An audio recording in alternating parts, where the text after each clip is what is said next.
The Anthrax was like this little oasis. You got there in the parking lot, and there were, all tons of punk rock kids, and everybody's like listening to music in the parking lot. It was great. It was like you finally fit in. You're home. The Anthrax, DIY, for the people, of the people, and by the people. I mean, Anthrax really was, it was like the island of misfit toys. What happened was, this was around 1981, Sean and I were just going constantly to all these clubs, and Sean just, let's see what we can do. And then, I dared Sean to find a realtor that would rent to us, and sure enough, he found a space in Stamford. It was the only thing happening of its kind on the East Coast at that time period. That was it. It was legendary. Touring bands wanted to play there. People all over the country and in Europe and everywhere knew that it existed. It was a one-of-a-kind, one-of-a-time thing. Like, that couldn't happen today. The timing was perfect.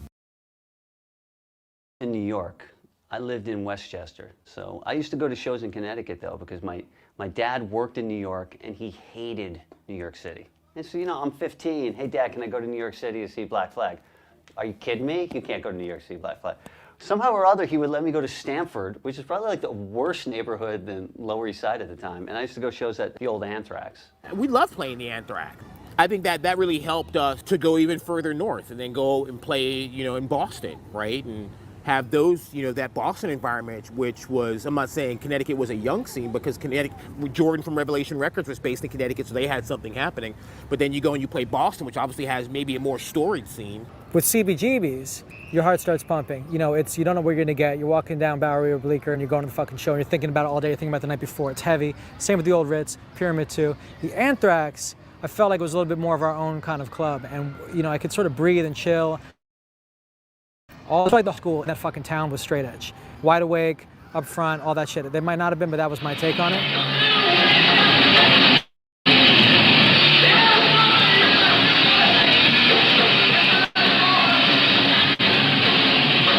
Just the stage was like the perfect fucking stage dive stage, and just the layout of the whole thing was like, it always felt crowded, or maybe I was just little and it just felt packed or something, but it was just very conducive for a great show. The guys that ran it seemed fine. Soundman was super cool, and the bills were always solid, and it was a good time. And they had Jolt for sale. Big straight edge drink, Jolt.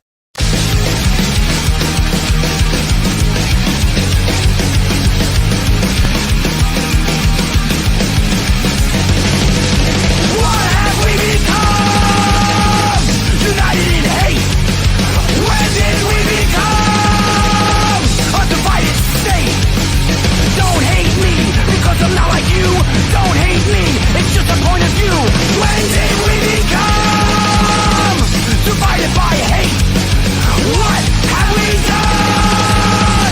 Divided state, don't hate me because I'm not like you. What's happening? This is the New York Hardcore Chronicles Live, and we are here to talk about music. History, folklore, American hardcore, the tie that binds us together. I hope everybody is well out there.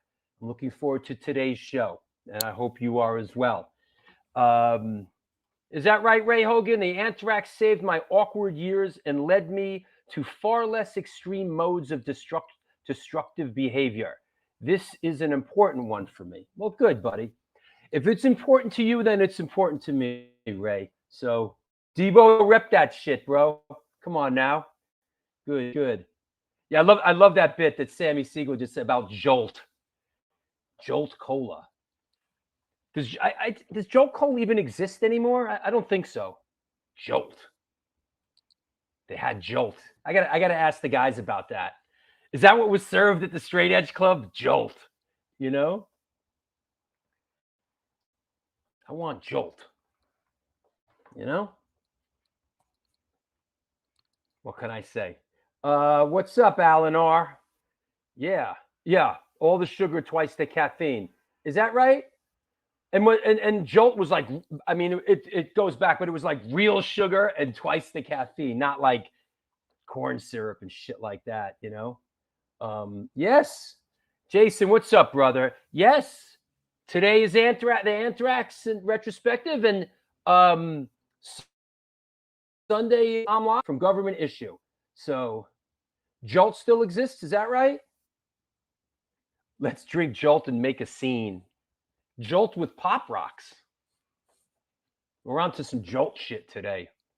Yo, if I drank Jolt, I bet Jolt is like the equivalent of like these Monster energy drinks they have now, which I don't fuck with them at all. Like I never drank coffee, so like if I drink anything with caffeine in it, I'm like ready to like go out and commit crimes, take hostages. Caffeine fucks me up, man. Come on now, Athens, Greece.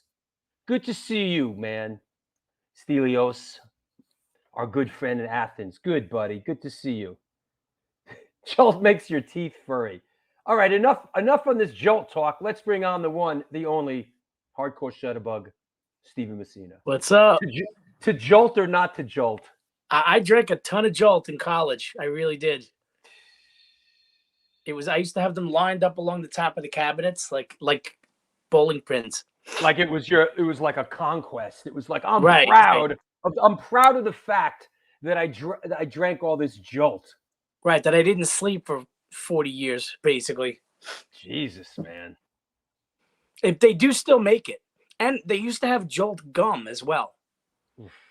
You know who chews that shit? Tristan from my band chews some like nicotine gum. I'm like, what the fuck are you chewing, bro? It's like some nicotine gum.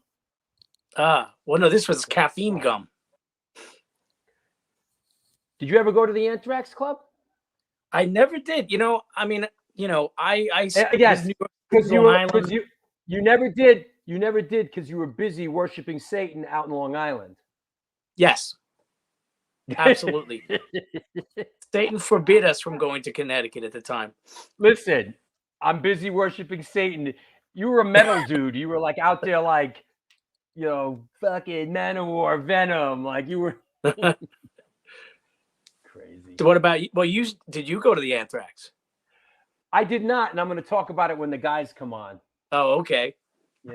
But I personally did not, which is going to make which is part of the reason I'm very excited about today's show, because if it's going to be a show of discovery for me. I mean, don't get me wrong. I could write a book on the Anthrax off the top of my head right now.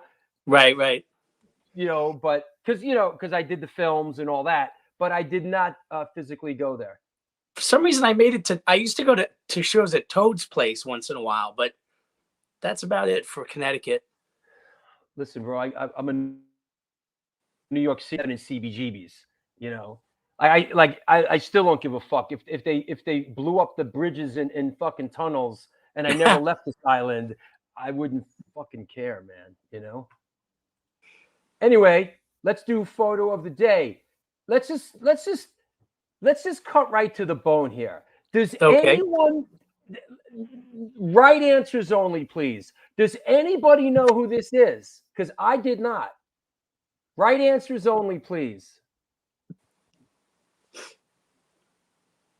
I'll be impressed. I'm pretty sure someone will get it. Someone will get the other guy for sure. Yeah, I was like, At first I thought it was the dude from Fugazi. Guy, maybe? What's his name? Yeah, a little bit. He looks a little like him. Yeah. But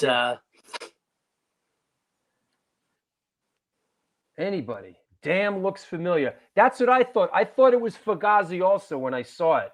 But then that's what I thought. I thought it was Guy from Fugazi, but apparently it is not. Here is another shot from the same band. This dude seems somewhat airborne, and it looks like he's wearing white creepers. Yeah.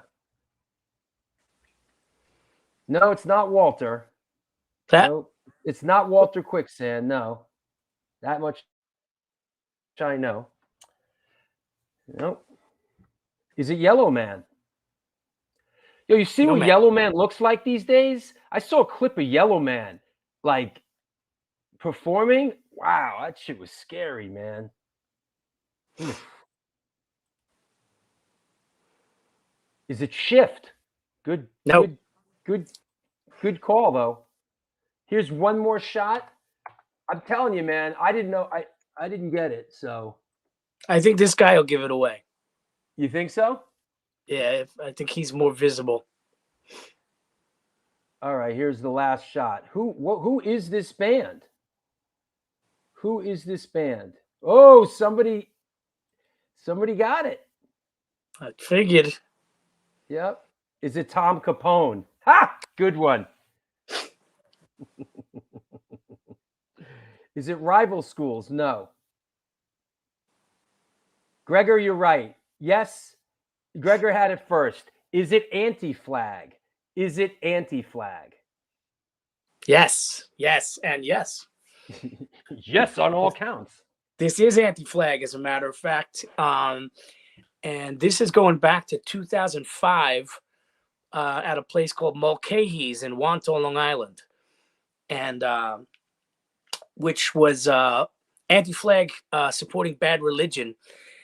They are a really, really solid, very political, kind of Clash-minded sort of band. In fact, they're doing a number of shows now, doing all Clash songs. I just saw a post about they're doing like a Clash Is that set. right?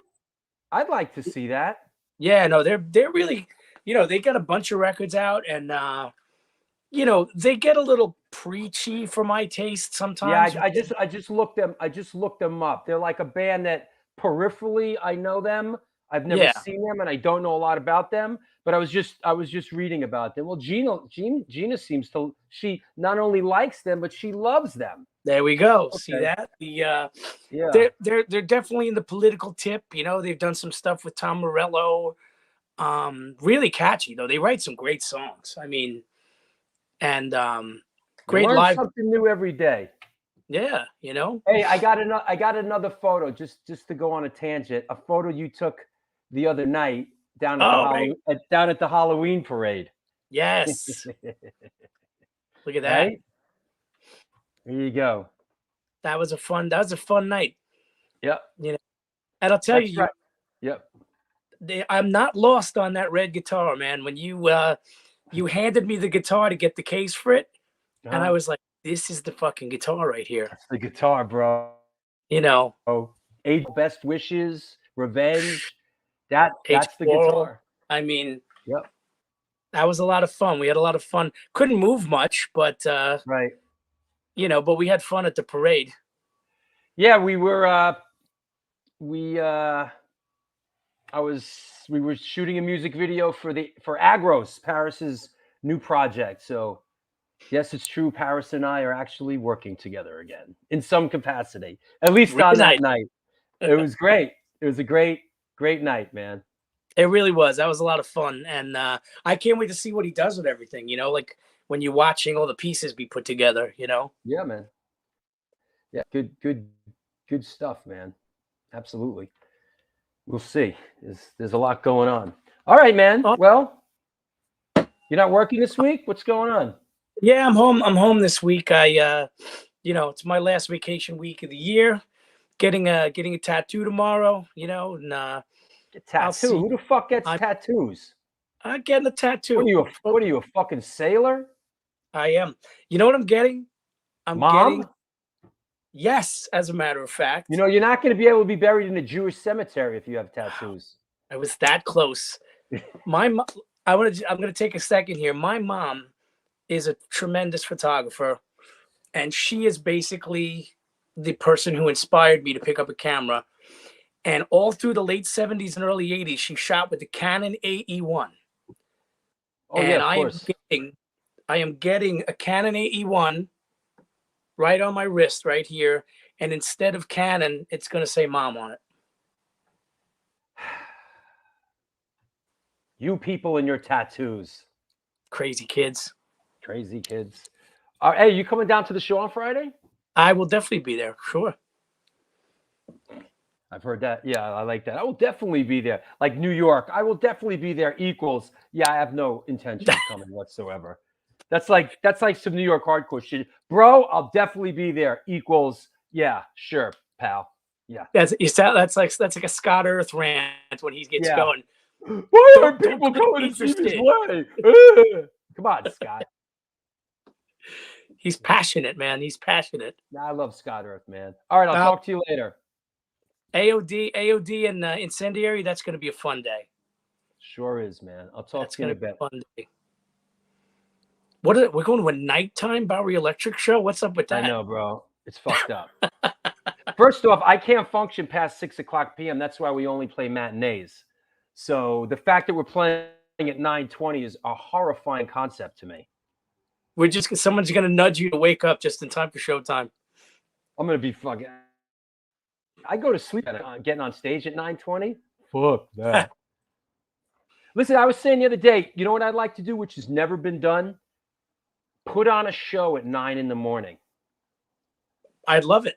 Breakfast. 9 a.m. Breakfast hardcore show. A coffee bar. Yeah, let's do it. I'm serious. That's it. All right, I'll talk to you later. This is the New York Hardcore Chronicles live. Here we go. We are sponsored by New York Hardcore Comics, The Organic Grill, The Texas Silver Rush, DTFM Vinyl Distro, Generation Records, Grunge and Grime Soul Company, and 126 Hardcore Clothing. It's a streetwear brand for restless individuals who don't compromise. They are about being positive, spontaneous, and true to yourself. You fool! For years, they experimented. They experimented with several printing methods and materials and collaborated with a large number of designers and illustrators, always giving room for fresh perspectives while retaining the hardcore attitude. Don't care what you may say, we got that attitude. Get in touch with them. Ramp up your game at www.126clothing.com. Come on now. The Texas Silver Rush. Just so happens I'm wearing a Texas Silver Rush piece here. Texas Silver Rush is a jewelry design firm and boutique store located in the Texas country music scene in Fredericksburg, Texas. They specialize in working with musicians in all genres to design and create unique one-off pieces, as well as style them for stage, album covers, promo photos, and social media exposure. The client list includes Rock and Roll Hall of Famers Greg Rowley, Ringo Starr, and of course, Agnostic Front. Information and online sales are being taken at their Facebook and Instagram pages, and of course, www.thetexassilverrush.com. That said, let's bring on our... Yes, Gary, I know, right? I went to a gig recently and the band weren't on till 11. I nearly cried. Bro, I'm dead asleep by 11, man. I'm not even trying to yeah, it's a bummer, man. Hey, Vinny Doak, how are you, buddy? Hope you're feeling all right. Yes, rock and roll does mornings now, Jeff. I don't know if you've heard. Rock and roll does early mornings now. This is true. Let's clear the deck. What the heck? Coffee, bagel, and mosh. I want to do it like 10, no, maybe 10, maybe 9's a little extreme, like 10 a.m. We're doing a 10 a.m. Saturday show. I wonder how many people would show up for that. Yeah, what's up, Mike? Mike Flowery, drummer for ID. I thought you were my friend. You said you'd be at my show. Bro, you got no friends in this game, dude. People will talk out the side of their neck about how they'll be at your show. I'm your friend, bro. I'm your friend, Mike. I'm the only friend you got in this rock and roll game, bro. You down? See, we got one. Joe Frank. All right. Here we go. See, people at the morning show. It's never been done. It's never been done. Maybe we should do it. Like, all right, maybe not 9, but maybe 10. Yeah. All right, here we go. Let's clear the deck. Let's bring our guests on. You know what? Let's talk about American hardcore history and folklore, okay? Are you ready? The Anthrax was a highly regarded all-ages music venue that hosted punk and hardcore shows in the Constitution state of Connecticut. To the many touring acts that played there, the Anthrax was as essential a stop as landmarks like CBGB, City Gardens, and 924 Gilman Street. Founded in 1984 by brothers Brian and Sean Sheridan, the actual club was located in the basement of a makeshift art gallery on the then dilapidated west side of Stamford, Connecticut. Many bands played the small Stamford location, including 7 Seconds, Corrosion of Conformity, Youth of Today, and Soikel Jerks. By the summer of 1986, the reputation of the Anthrax grew, and attendance at shows had outgrown the physical space. The location closed its doors, and within 3 months, the Anthrax reopened at a much larger location in nearby Norwalk, Connecticut. At this location, the club's reputation continued to grow, and the Sheridan brothers continued to book shows until November 1990, when a neighboring apartment complex won the decision in a zoning dispute. Among the many influential bands that performed at the Norwalk location were Reagan Youth, The Exploited, MDC, Descendants, Government Issue, No Effects, Fugazi, Sick of It All, and many, many others. Here today to talk about the history of this beloved institution, please welcome Jim Martin, Jeff Coleman, and John Bomber, a.k.a. Sex Bomb. What's up, fellas?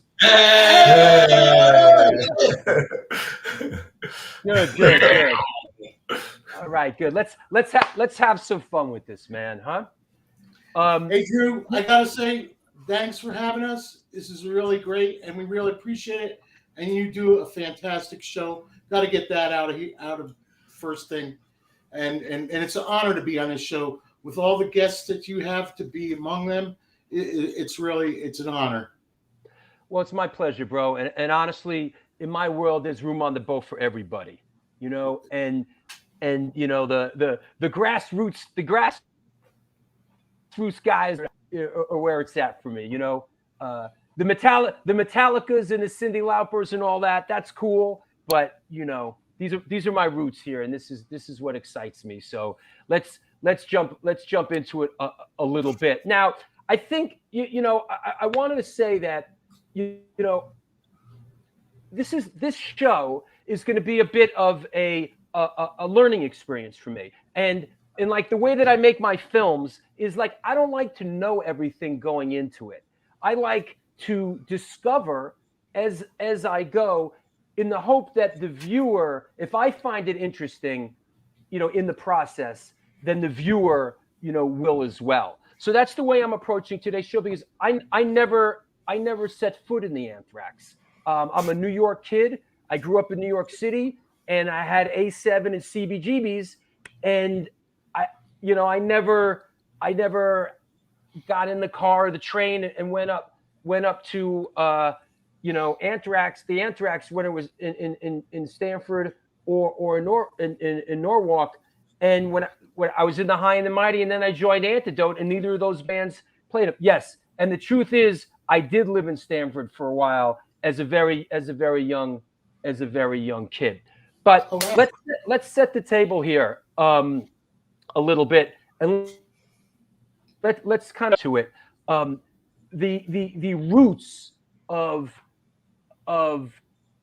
the Anthrax. Let me get this photo here, because I think this sort of, you guys can paint the picture.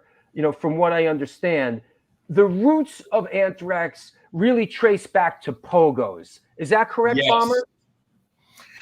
Yeah, Pogos was in Bridgeport, Connecticut, and that was the place where the scene, in my opinion, kind of started in Connecticut, because Pogos was getting booked by, I think it was Brad Morrison.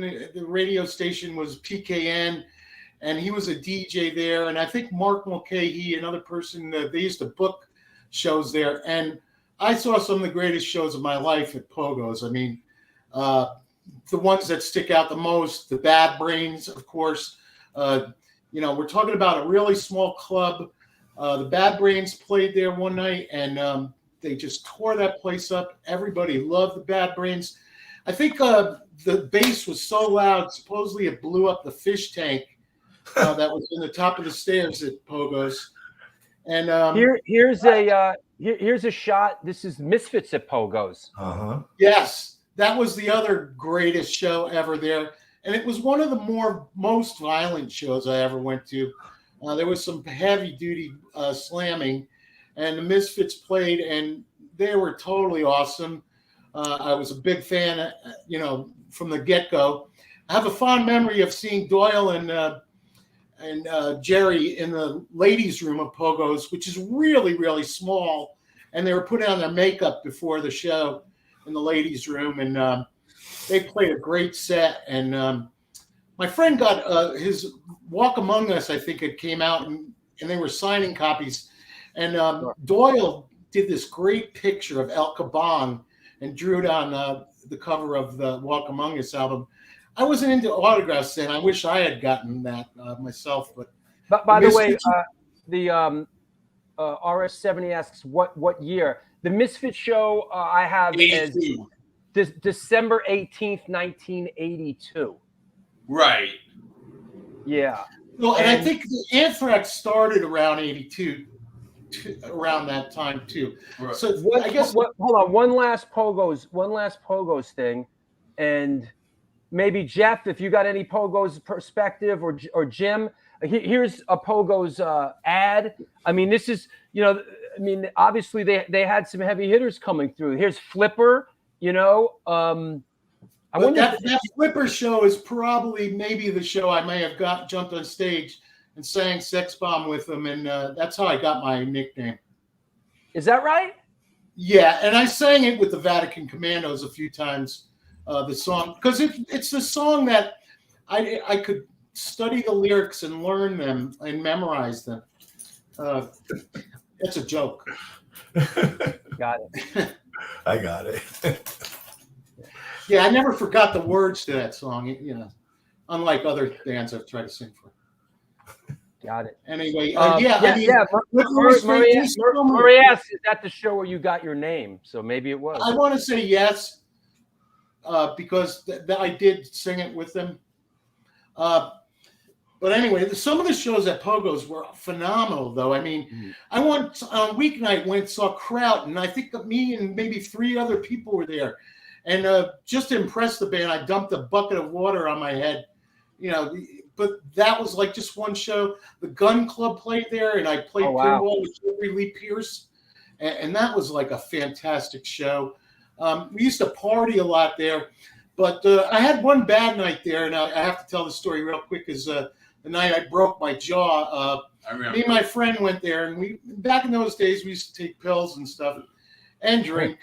And at the end of the show, the Nihilistics played, and me and my friend were leaving, and my friend decides to he carried his beer outside the bar, and he threw it on a car, but he threw it on the wrong people's car, and it was a bunch of these guys, like local guys, not punk rockers, and they had us around the corner, and they beat the hell out of my friend really badly, and one of the guys sucker punched me, broke my jaw, and then I had a knife in my face, and I was begging him not to stab me, and somehow I survived, and I got home, but you would think a good thing came out of a bad thing, because when I was in the hospital, I got a letter from a lot of the big key people in the Connecticut scene, like Lost Gen, CIA, all these people that I didn't really know if they were my friends or anything, but they all wrote me this letter together, and I got it, and I still have the letter, and all these people made me realize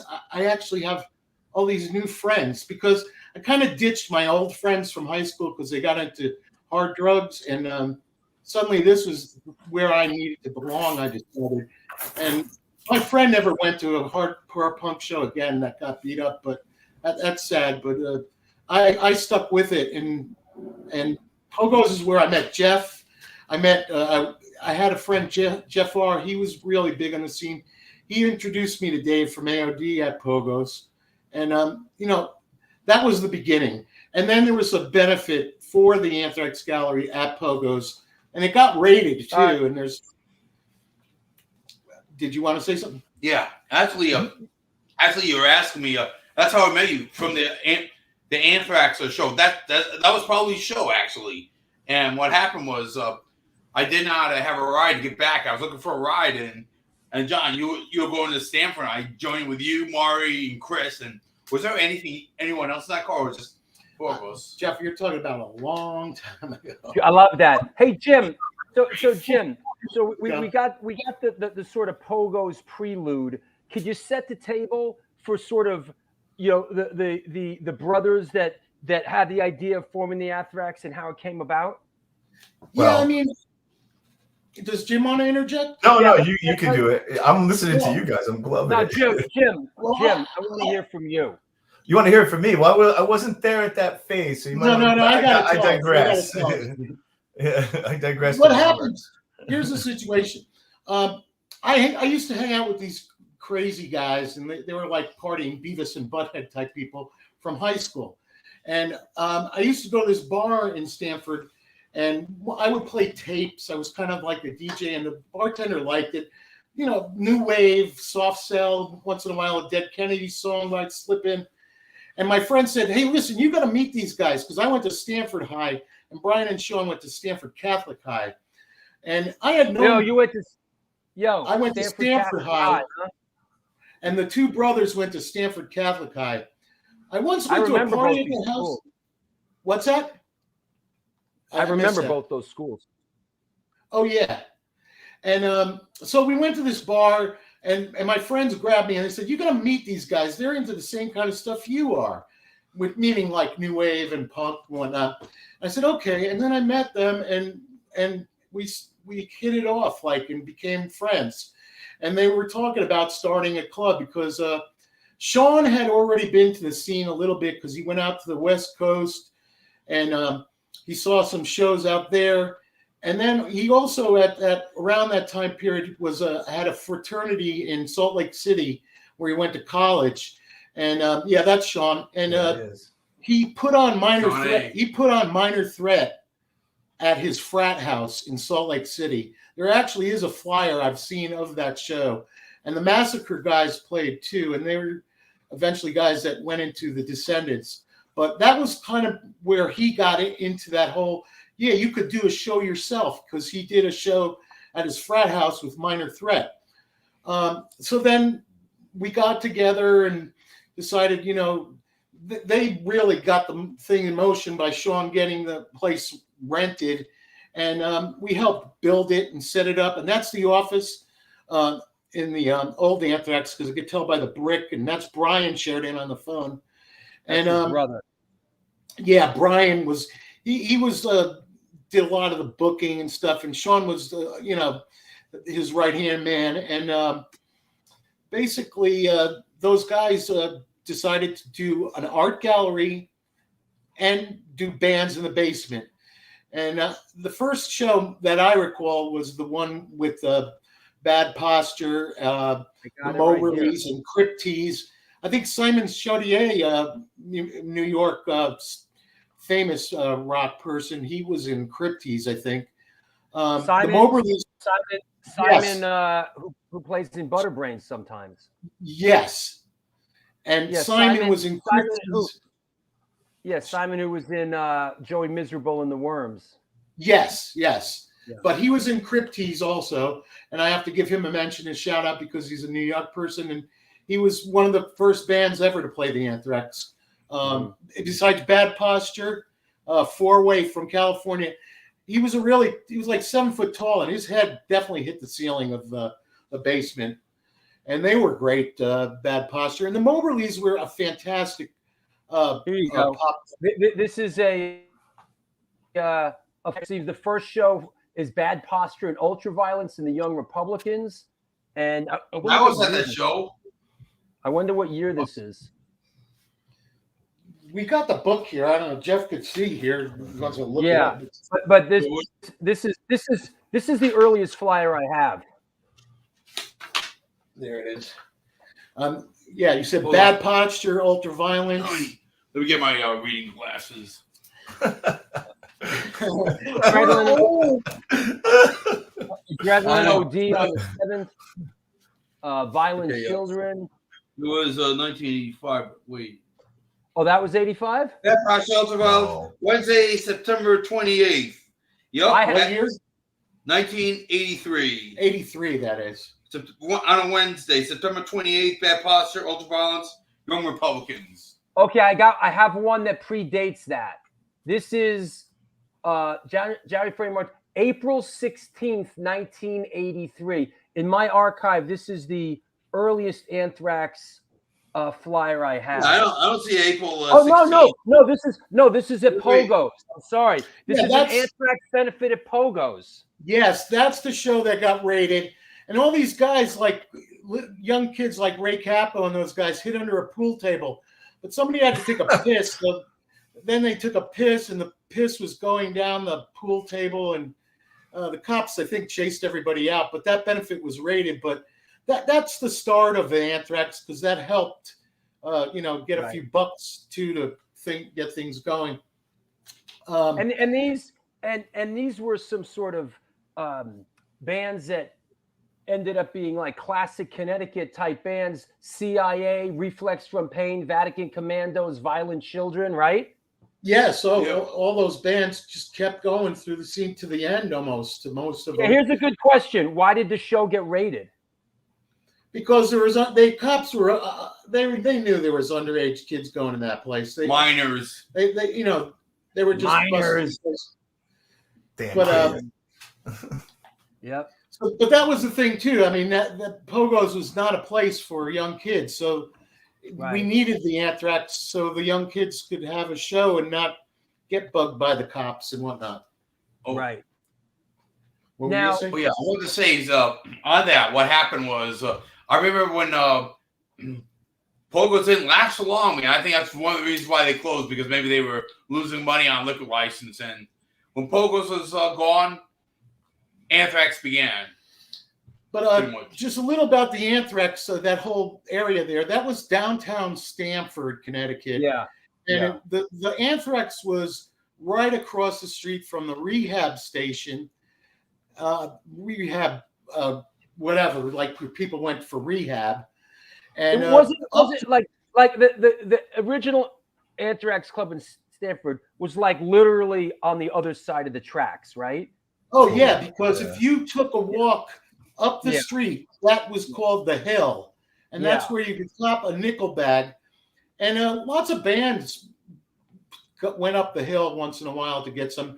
I remember doing it for DRI. I went and got a nickel bag and gave Kurt the bag, and he gave me a DRI shirt. And a lot of bands one band got ripped off. There were these little kids, and they were just happy because that was exciting to them, getting ripped off up the top of the hill. Don't ask me why. And that's all. There was also muggings in the parking lot. I remember that. Yeah, that's too. the back of the Anthrax. Hey, Jim Martin, can you give me any perspective on this? I remember some people actually getting mugged in the parking lot. There's a parking lot off to the side there, and they would and it was so subtle, you didn't come over. It's like, oh, thanks for the help. I'm like, what do you mean? I was like, you just watched me get mugged over there. And I was like, you didn't scream for anybody. But Murray Gelman says he got mugged once on the way to a gig there. Yeah, totally. It was I used to take the train, the Metro North from New Haven, thankfully, because I didn't have a car. And but it was a hairy walk. And then some nights, when you stayed too late, if you had a friend in there, you'd say, crash over. But I remember actually being stalked by a bunch of guys in a van and hiding up on the train tracks down by I-95, and just watching them, and they were totally trolling for us. It was stuff like that. But we live to live another day. Now this shot here, this is the back of the original Stamford Anthrax, correct? Yes. And in the garage part was like a workshop where the poet Dirty Ernie had a workshop, and I had keys to the back of that Anthrax, and I used to work just down the street at a bank called Union Trust. I worked in their payroll department, and I would go to the Anthrax and practice on my lunch hour, and that's how I got to be such a great guitar player. You mentioned Dirty Ernie. How does he fit into this? Well, he's on the Vatican Commandos album. He's doing a spoken word. He brought poetry to the Anthrax, besides music. And before bands, he would do his crazy poetry. I remember going with him to New York, and he did poetry at lofts down in Brooklyn and whatnot. And it was pretty exciting and fun. And he was really funny. He was a total character. And I don't know where he is anymore. I think he's settled down though, and these days. But me and him used to do some crazy stuff. And the whole thing was, Dirty Ernie, you suck. And the audience would say, Dirty Ernie. And then everybody would say, you suck. It was funny. You had to be there. Oh, I remember, I think what it was have Dirty Ernie would have everybody say Dirty Ernie sucks, and Dirty Ernie would say, "You bet." Oh yeah. But anyway, that was a lot of fun. And yeah, there's the Anthrax. I think that's Claudia and Joppo and Sean sitting down there. I love that picture. And that's my Volkswagen Rabbit there. Rabbit, huh? Yeah. Nice.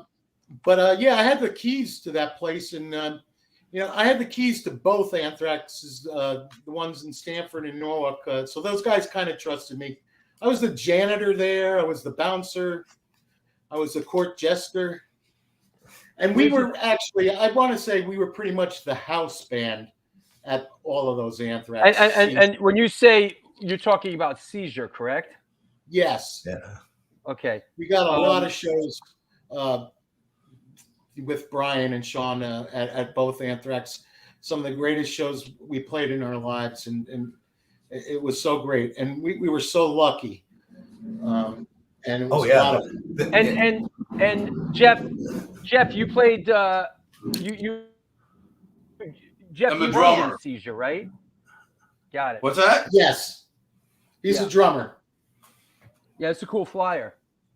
Thank you. That's from Brian Walsby. Yeah, it's Brian. It was kind of a work in progress, and there was finally the sticker out with Brian Walsby, with Carl, John, Bomber, and myself, and I'm wearing a Scared Straight shirt. I don't know if you have that one. It's. I have this, which is pretty great. Seizure winning the what is this? Oh, Best new wave punk band. Yeah, that's Best new new wave wave band. Best punk band in Fox Pop in 1986.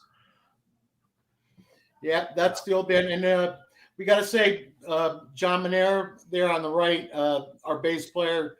Recently, we lost him a while back, and good guy. He's gone.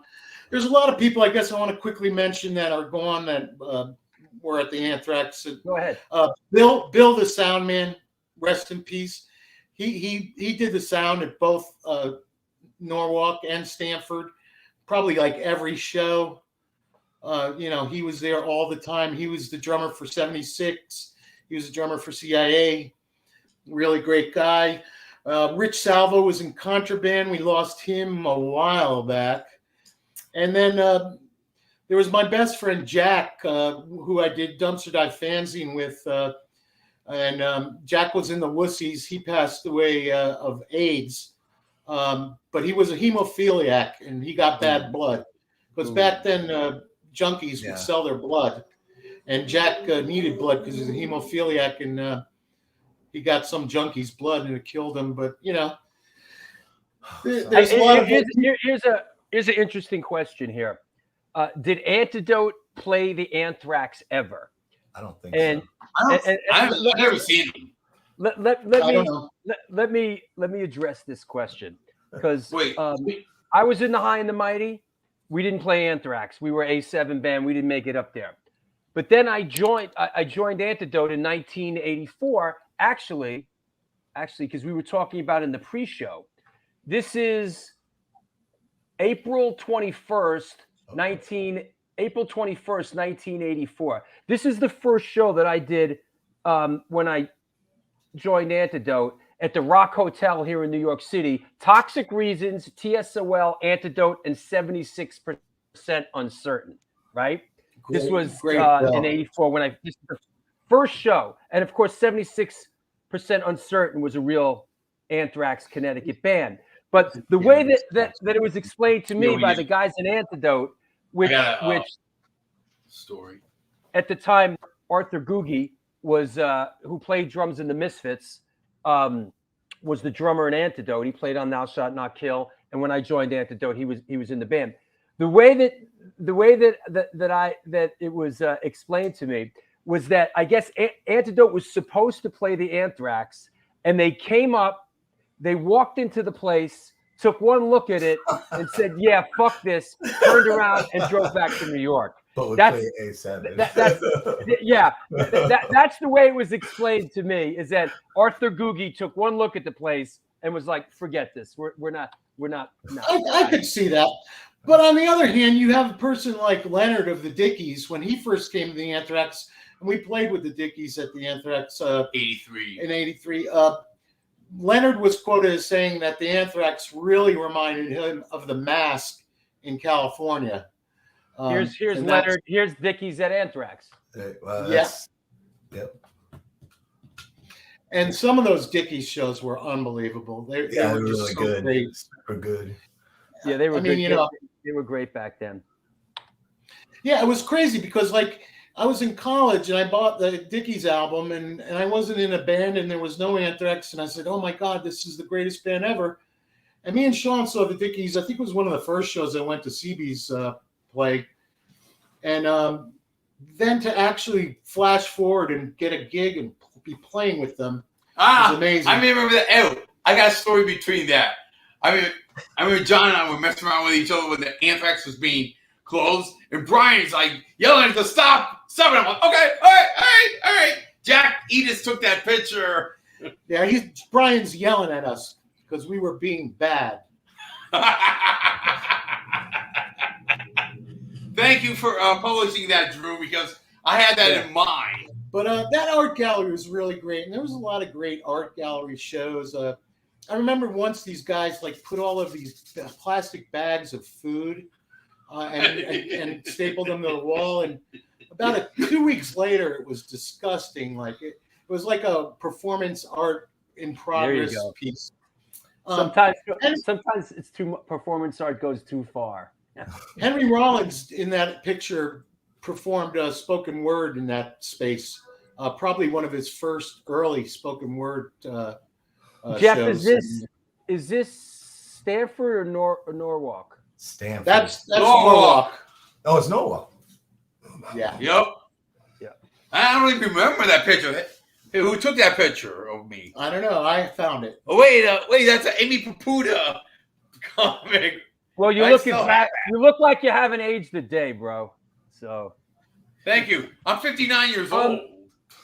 Thank you. Hey Jim, so at this point you're around, you're hanging out. What was your first show, Jim? Iron Cross. How did you come into it? Tell us about how you came into it. And all my friends up here in New Haven, which is a mere hour away, were like, you gotta go to this place. You gotta go to this place. It's great. You know, it's all ages, no pressure, you know, to get thrown out. And but I remember it was Iron Cross was my first Anthrax show. And but I remember walking in, there was like a bit of a lounge clubhouse kind of feel. And then the stairs downstairs to the show, the dank basement, which was, you know, just, you know, magic was made down there. You know, it was just so many great bands. But then, you know, I was just a poor punk kid from the wrong side of the tracks of New Haven. And it was learned that I did art. And the Sheridan brothers liked my art. And they invited me to do illustrations for the club, and which led to that Connecticut Fun record cover, the compilation. And it was a real door opener for me. Yep, that's but it they also the encouragement looking back was incredible. And you know, even from guys like Joe and Sex Bomb and Jeff, it was, you were always, you know, hey, you could do something, jump in. And that was huge. You know, it wasn't just like you're just some kid paying, you know, $10 to get in and stand over there. Yeah, that's the first one. That's the Connecticut Fun album. But I was touring with other bands in the late 80s, and I didn't realize, you know, flyers for me were kind of, you know, okay. I don't even have most of the originals anymore. But I was traveling in Europe, and I saw a bunch of my stuff on walls, like in squats, punk squats over in Germany and stuff. And it hit me that, like, you know, back then before the internet, people would write letters to each other on the back of the flyers, you know? Yes, of course. And when I saw my stuff on walls walking into these squats, I was just like, holy crap, you know, like it's more. And it opened more doors and more doors. And so going back to that, that's like a kind of not ground zero, but it was like get up and get moving part of my involvement with punk and be involved, you know? And, absolutely. Yeah. I'm so grateful to that time and space. Absolutely. And I just want to put up a couple of your great flyers, man. Thank you. Here's another one. Damage, Creed Conf SDT. This is a great flyer, man. Thank you. I mean, yeah, now, Damage was such a great band. What's the story with? Yeah, what's the story with this? You created this logo. Yeah, I did. Yeah, tell us about it. Well, my roommate. Well, I kind of knew, hanging out. New York's not so far away, as you know. And I was hanging out a lot in the Lower East Side. I got to know Ray Bees, and I knew Todd Youth, just crossing paths.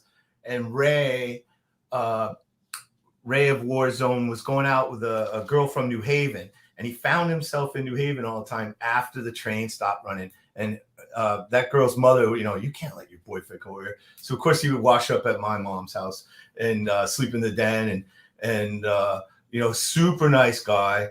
And always another guy, inclusive. He always made you feel like, if we could hang, he would make you a brother. And then they asked me to do artwork for the EP, and Jordan from Revelation, Ray and Ray Capo and John Purcell and those guys. I was getting to know them around that time too. And I heard somebody or Ray say in later years, he introduced me to somebody, and this was like in the late 90s. He goes, "It's Jim Martin, honorary Warzone member," and I was just like, "Whoa, thanks, buddy." It's like, that's what I mean. Like, he was like, I remember I got back from a tour. Remember Neil Robinson from Tribal War, Nausea, original singer. He picked me up from the airport from a trip from Germany, and he just looked at me. He goes, "Ray's dead." And I went, "What?" I almost fell over at JFK, but I showed them a bunch of stuff, and the stuff that ended up on the record, I personally wasn't so thrilled with, but hey, it went everywhere, and I'm still known for it, And like I said, it was a door opener. A lot more things came to me because of things like that. Yeah, this is pretty cool. What was this for? It was for the Exploited played the Anthrax. They saw a flyer I did, and I sat down with Waddy, and he said, "Hey, you should do some art for the Exploited." And I was like, "Sure." And he said, "We got a record coming out, War Now." And he goes, "Can you do something?" And they were back. I said, "Sure." Mail was slow back then. People didn't really communicate as tightly back then.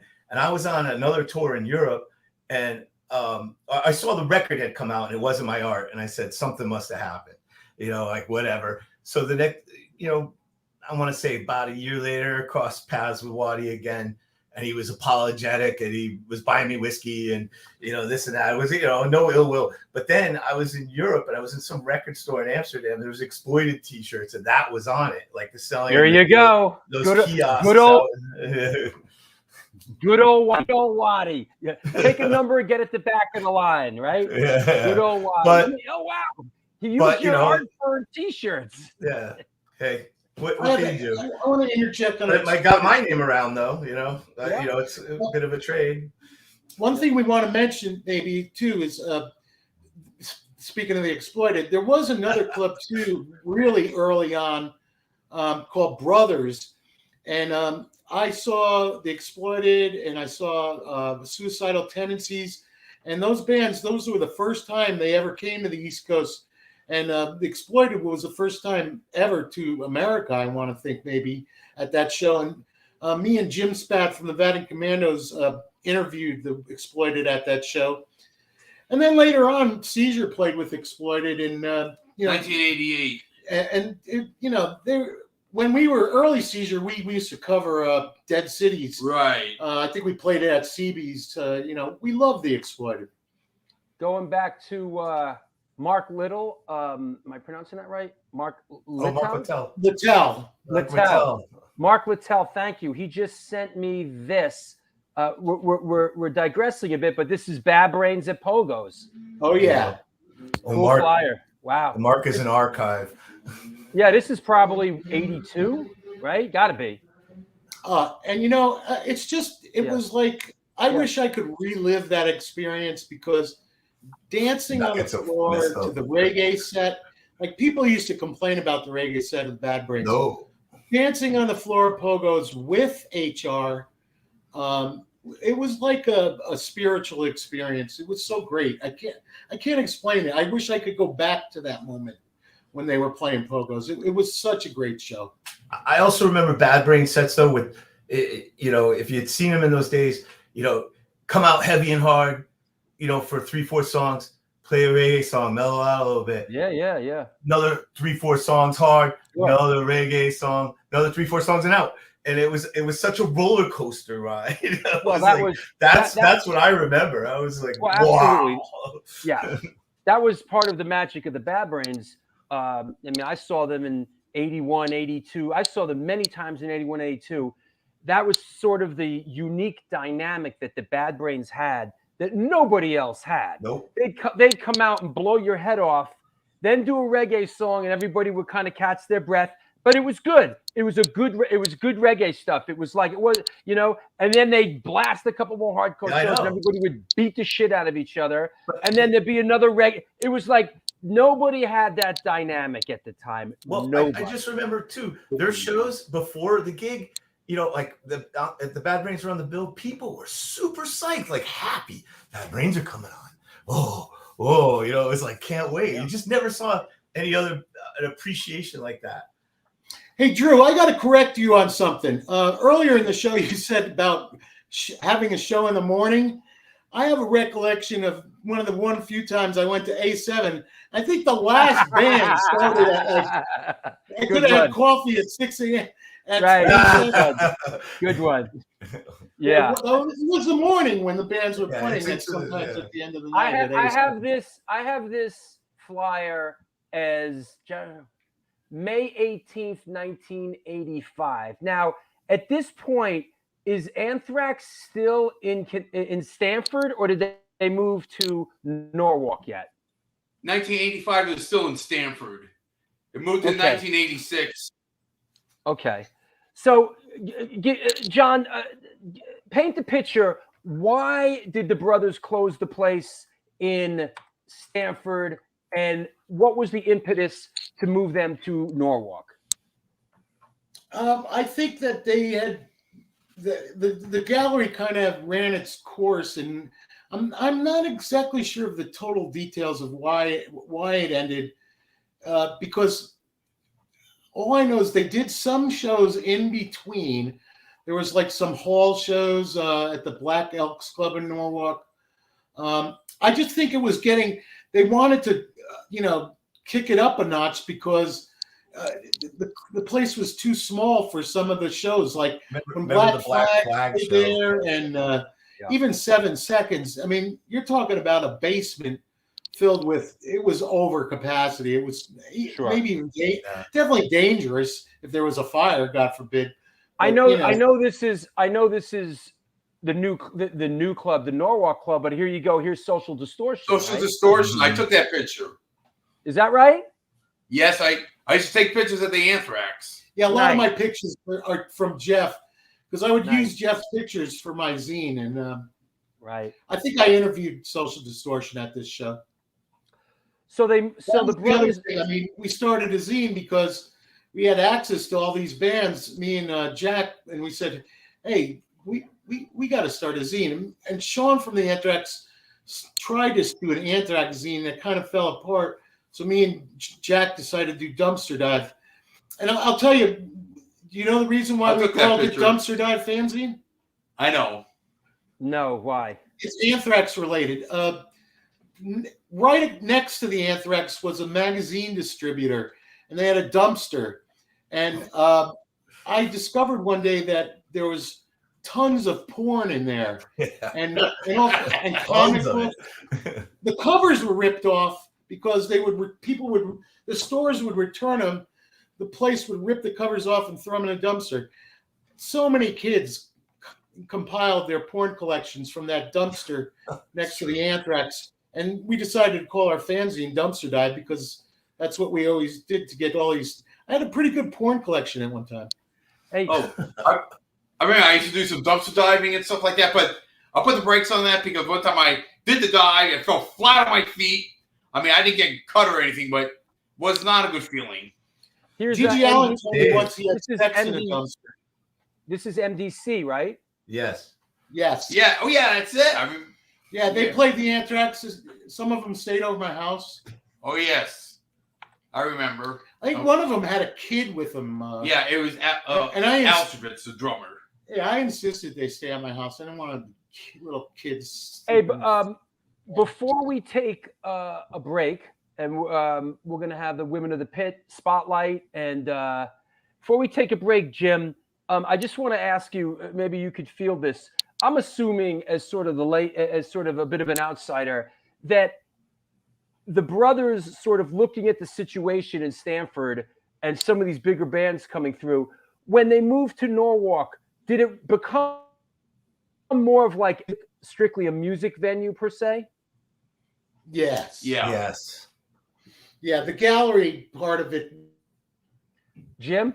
Yeah, I totally agree with that, because it was totally geared for music at that point. There was no more gallery, as John and Jeff were saying. But yeah, and so it geared up with. I mean, if you look at those old schedule flyers, I mean, it was like bang, bang, bang, bang. There was, as Bomber said, and we did it every week, twice a week, 3 times a week. There were so many bands. The thing with it too is Brian and Sean got connections, and people like Randy now from New Jersey, New Jersey City Gardens. They would bounce a lot of the bands to the Anthrax because the bands would get a weekend gig at City Gardens, and then Randy would say, well, call Brian at the Anthrax and maybe get a weeknight show. And so a lot of it worked that way because you'd see those bands. It was part of the alternative circuit that was created. Yes. It's part of the roadmap that didn't exist before that. But that roadmap was really created in those years where you had a City Gardens, you come into New York. CBGB's is included too. Yeah, I was going to say, you come into New York and play CBGB's, and then you play Anthrax, and then you go up to Boston. It was sort of Providence, part of this that was created. And then a lot of times we'd see Government Issue on Saturday night, and then next day we wake up and go to CB's and see them open up CB's, Government Issue. We would do that all the time and then bands would put us on a list or whatever. Hey, we're going to go to CB's, see you too. Yeah, definitely acceleration era. Hey, listen, fellas, let's take a break here, and we'll be back with you guys in like 10 to 15 minutes. We're going to take a sponsor break, and we're going to come back with Women of the Pit, and we'll see you guys in a bit, all right? Thank you. Thank Stop you, gun violence. My pleasure. Absolutely. What's happening? This is the New York Hardcore Chronicles Live. Our guests today are Jeff and John Bomber and Jim Martin. We're doing an Anthrax Club retrospective. So I hope you're enjoying that. In the meantime, as we plod headlong, let's take a little bit of a break. Here you go.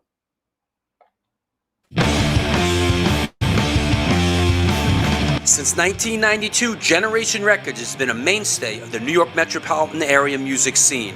Today, they offer a diverse selection of new and used rock, jazz, indie, hip-hop, punk, hardcore, metal, blues, soundtrack, and reggae, as well as t-shirts, posters, and other merchandise.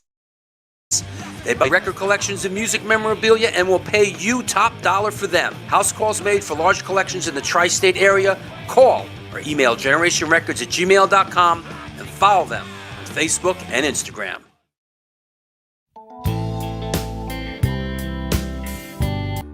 Hey guys, Vlad from Organic Grill. As you can see, we're in new location on West 3rd Street, right by Blue Note and Comedy Central. The place is bigger, kitchen is bigger, we have more varieties, more food. We are looking forward to treat you guys with great dishes. All Hardcore Chronicles, welcome to Organic Grill. We are going to serve all the events as we usually do, and we are happy to see you guys.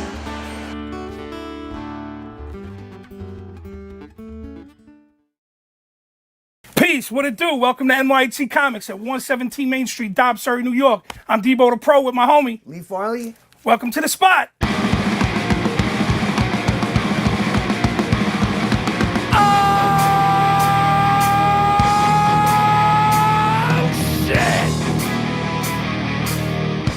specializing in yesterday's and today's comic books, rare CGCs, toys, collectibles. Got skateboards, old school tapes, Magic the Gathering, Warhammer. Video games, original art pieces by your favorite New York City and worldwide artists.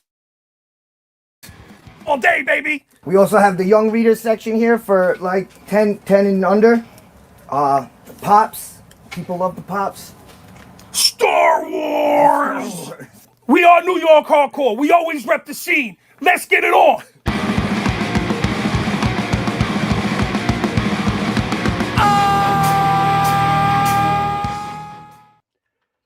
There you have it. Thanks to the sponsors for making this show happen. Couldn't happen without you. Also, the patrons, those that are out there patroning, please support the show. Please join Patreon. If you have and you're out and you come back, yo, this show needs your support, man. That's what makes this show happen. 230 shows into it. So, like somebody said earlier, you know, Drew does his homework. I do my homework because I can afford to do my homework, because people support the show, and I could focus up, and I don't have to go out. Well, thank you. I'm a good host. Well, thank you, Tim. I appreciate it. If you do enjoy the show, you know, please support the show on Patreon. There's also a PayPal address there. That's why the show's good. The show's good because people support the show, and I can take the time to focus up. I do have a routine. You know, people are, yes, Joe Frank, I love these history lesson shows as well. You know, Alan R., regarding any questions, not familiar with the show format, we go on for another half hour, we take another break, and then we take questions from around the world. So whatever questions you have, there will be time for you to ask these questions. I want to mention, before we do our Women of the Pit segment, I want to mention some upcoming shows. If you don't know, you will now know. This Friday, Adrenaline OD's coming to town. It is a book signing event and performance. Dave Scott wrote, "If it's Tuesday, this must be Walla Walla, the wacky history of Adrenaline OD." It is put out by DeWolf Publishing, and they will be there this Friday at the Bowery Electric. Fear Gods and ID, we are opening. We are looking forward to it. This is our home, the Bowery Electric. How can we lose with the stuff that we use? Sunday, November 13th, Rampage Fest 4 at the Bowery Electric. Free all ages Sunday matinee on the Bowery with Concrete Burial, The End AD, Down Low, Neck Scars, Fire is Murder, The Last Stand, and Death Cycle. Sunday, December 3rd at Generation Records, I will be moderating the Brooke Smith Sunday Matinee Book Event. Along with Women of the Pit, they will be co-hosting it. This is a cool event. Come on down. Speaking of New York hardcore, they are hosting at the Sawmill Tavern on December 10th. Leeway NYHC, Fire is Murder, ID, Damn Your Eyes, and Poly Abuse. That is at the Sawmill Tavern. And then, of course, Women of the Pit, GBT, and the New York Hardcore Chronicles presents It Is Our Holiday Slamboree with Faded Line, Serial Poets, Concrete Ties, Voice of Doom, Daija, Spoiler NYC featuring Alan Robert of Life of Agony, and Sworn Enemy. Put your shoes and socks on, kids. It's right around the corner. All are welcome. That said, it is that time. It is Wednesday. Let's bring our friends. Let me get the there you go. Women of the Pit Spotlight featuring our friends Lori Dawn and Hello. Gina Marie. Hello, hello. Hi. What's up? How you doing? I'm good.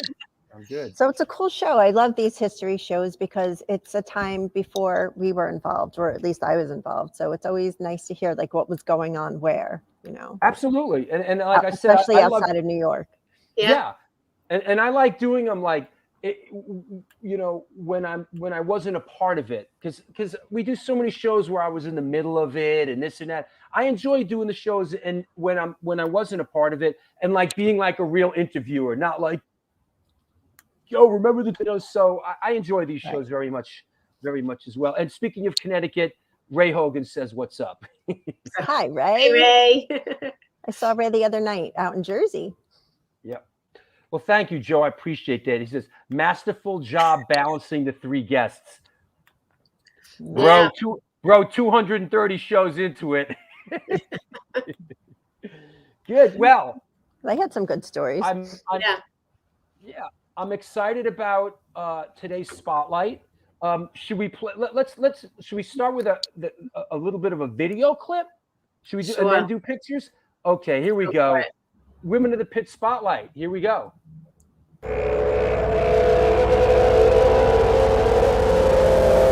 Can I also just say as we get into it, I'm not mad at Big Boy on the drums, man. Big Boy on the drums is just smushing it.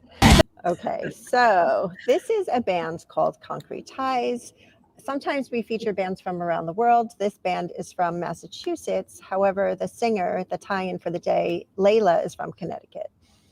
So there you go. She's a friend of ours.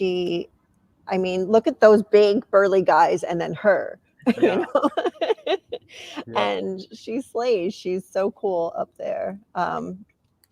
Yeah, she's a tiny woman with a big voice for sure. I love this. They have a new CD out, 6 songs. Anybody into metalcore, thrash, hardcore, it's got something for everyone right in their sound. Hard hitting, some great thrash riffs, some like you said, some great drums. Really like this band. So, and they're playing one of our upcoming shows, right? Oh, let me see the CD. So here's the CD here, out on Upstate Records. Right, course. and you could pick it up on Upstate Records. And this week, this month, Upstate Records is celebrating 5 years. So they've got a lot of their really great music here on sale. So you save $3 on it if you order it this month. Now, also, Concrete Ties is coming up. They're playing one of our shows, right? They're playing the Women of the Pit benefit show this Sunday in Kearney, New Jersey. So, yeah. And they'll also be playing our Christmas spectacular. Our Christmas... the Slamboree. The Slamboree, that was a good one. In December? Yeah. Yes, the holiday Slamboree. Yeah. It's hard to keep track of them all. But this Sunday's a big one. This Sunday's our big benefit show in New Jersey. We have Concrete Ties, Kirby Kiss from New Jersey, and Rest Assured from New Jersey, Crazy Eddie, Enziguri, Butterbrain, Dead Crew, all from New York. It's also the same day as the marathon, so I'm, panicking about how these bands are going to get there. There you go. Drew, last year you had a show the same day as the marathon, and it was fun. A show. We had about last year the same day as the marathon. It's a tough day in the city, but people will be able to get out of the city and come and drive to the show. No, it's not like they, Jersey's you kind of have to go around though. You have to go around. Well, Jersey's in the other direction. Depends on where you are. I think the Verrazano will be shut. Yeah, the Verrazano is definitely shut. So if you're in Brooklyn, no, in the morning into the afternoon, and then they open it back up. Right, but this is a matinee, so yeah, I'm not panicking at all. Not at all. Listen, I've got on an American War Machine shirt.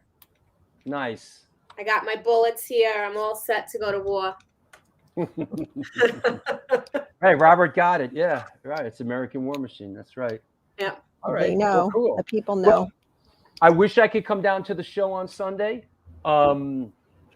We know you'll be there in spirit. I'm doing a show. I'm doing this show.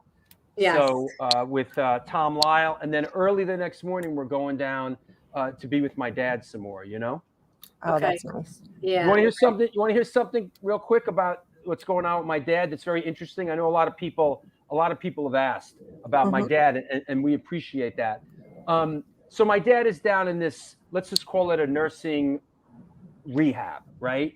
He's, recovering very slowly from injury. They damaged his sciatic nerve, right? So my dad grew up in an orphanage in the Lower East Side in New York City. And a couple years ago, he was down in Florida, and he was at a table with some people, and they sort of introduced themselves, and he meets a guy at the table who, as it turns out, was in the same orphanage as him on the Lower East Side at the same time. Wow. Right? Wow. What are the chances of that? That's his bro now. They've been like this for years now. That's his friend Alan. So Alan is going through some health issues as well, and Alan just got placed in the same nursing rehab that my Look at dad's that. in. No kidding. Oh my gosh. So my dad Well, that'll and boost Alan. his spirits, right? Yeah, that's really Oh cool. yeah, oh yeah. Yeah. It's so that's real good news because now he's got his. They're like blood brothers. I mean, they were in a fucking orphanage in the Lower East Side together as kids. So Wow. heavy duty shit. When you live through something like that together, it bonds you for life. So sure. Yeah, they're bonded. Well, thank you, Lori, and thank you, Gina, and good luck with the show on Sunday. Thank you. And we'll see you guys soon. Okay. Okay, absolutely. great. Good All luck right, with your show on Friday with AOG. Yes. That'll be fun. Yeah. Bye. Bye. Bye. Well, there you have it. That was the Women of the Pit Spotlight. Very cool indeed. That said, let's bring on our today's guests, talking about Mr. Jim Martin and Jeff and John Bomber. Hey, Drew. I got to tell you, I got a feel for this. If you're from the New York City tri-state metro area, you'll know. I feel like your show is kind of like today. It's like Joe Franklin meets Uncle Floyd. I'm like, wow, my life has come full circle. Well, I'll take the Joe Franklin compliment. I'll take the Joe Franklin. I'll do a Joe Franklin imitation. One Martin time, somebody was trying to let's just say they were trying to how should I put this lightly? Let's say they were trying to insult the show somewhere, and they called me the Johnny Carson of hardcore, and I thought, is that an insult? Yeah. No. It's fun. The commercials really did it for me. I was like, wow, this is great. You should get a turban and do some kind of predictions and stuff like that. Yeah, right. Like Johnny Carson. That's great.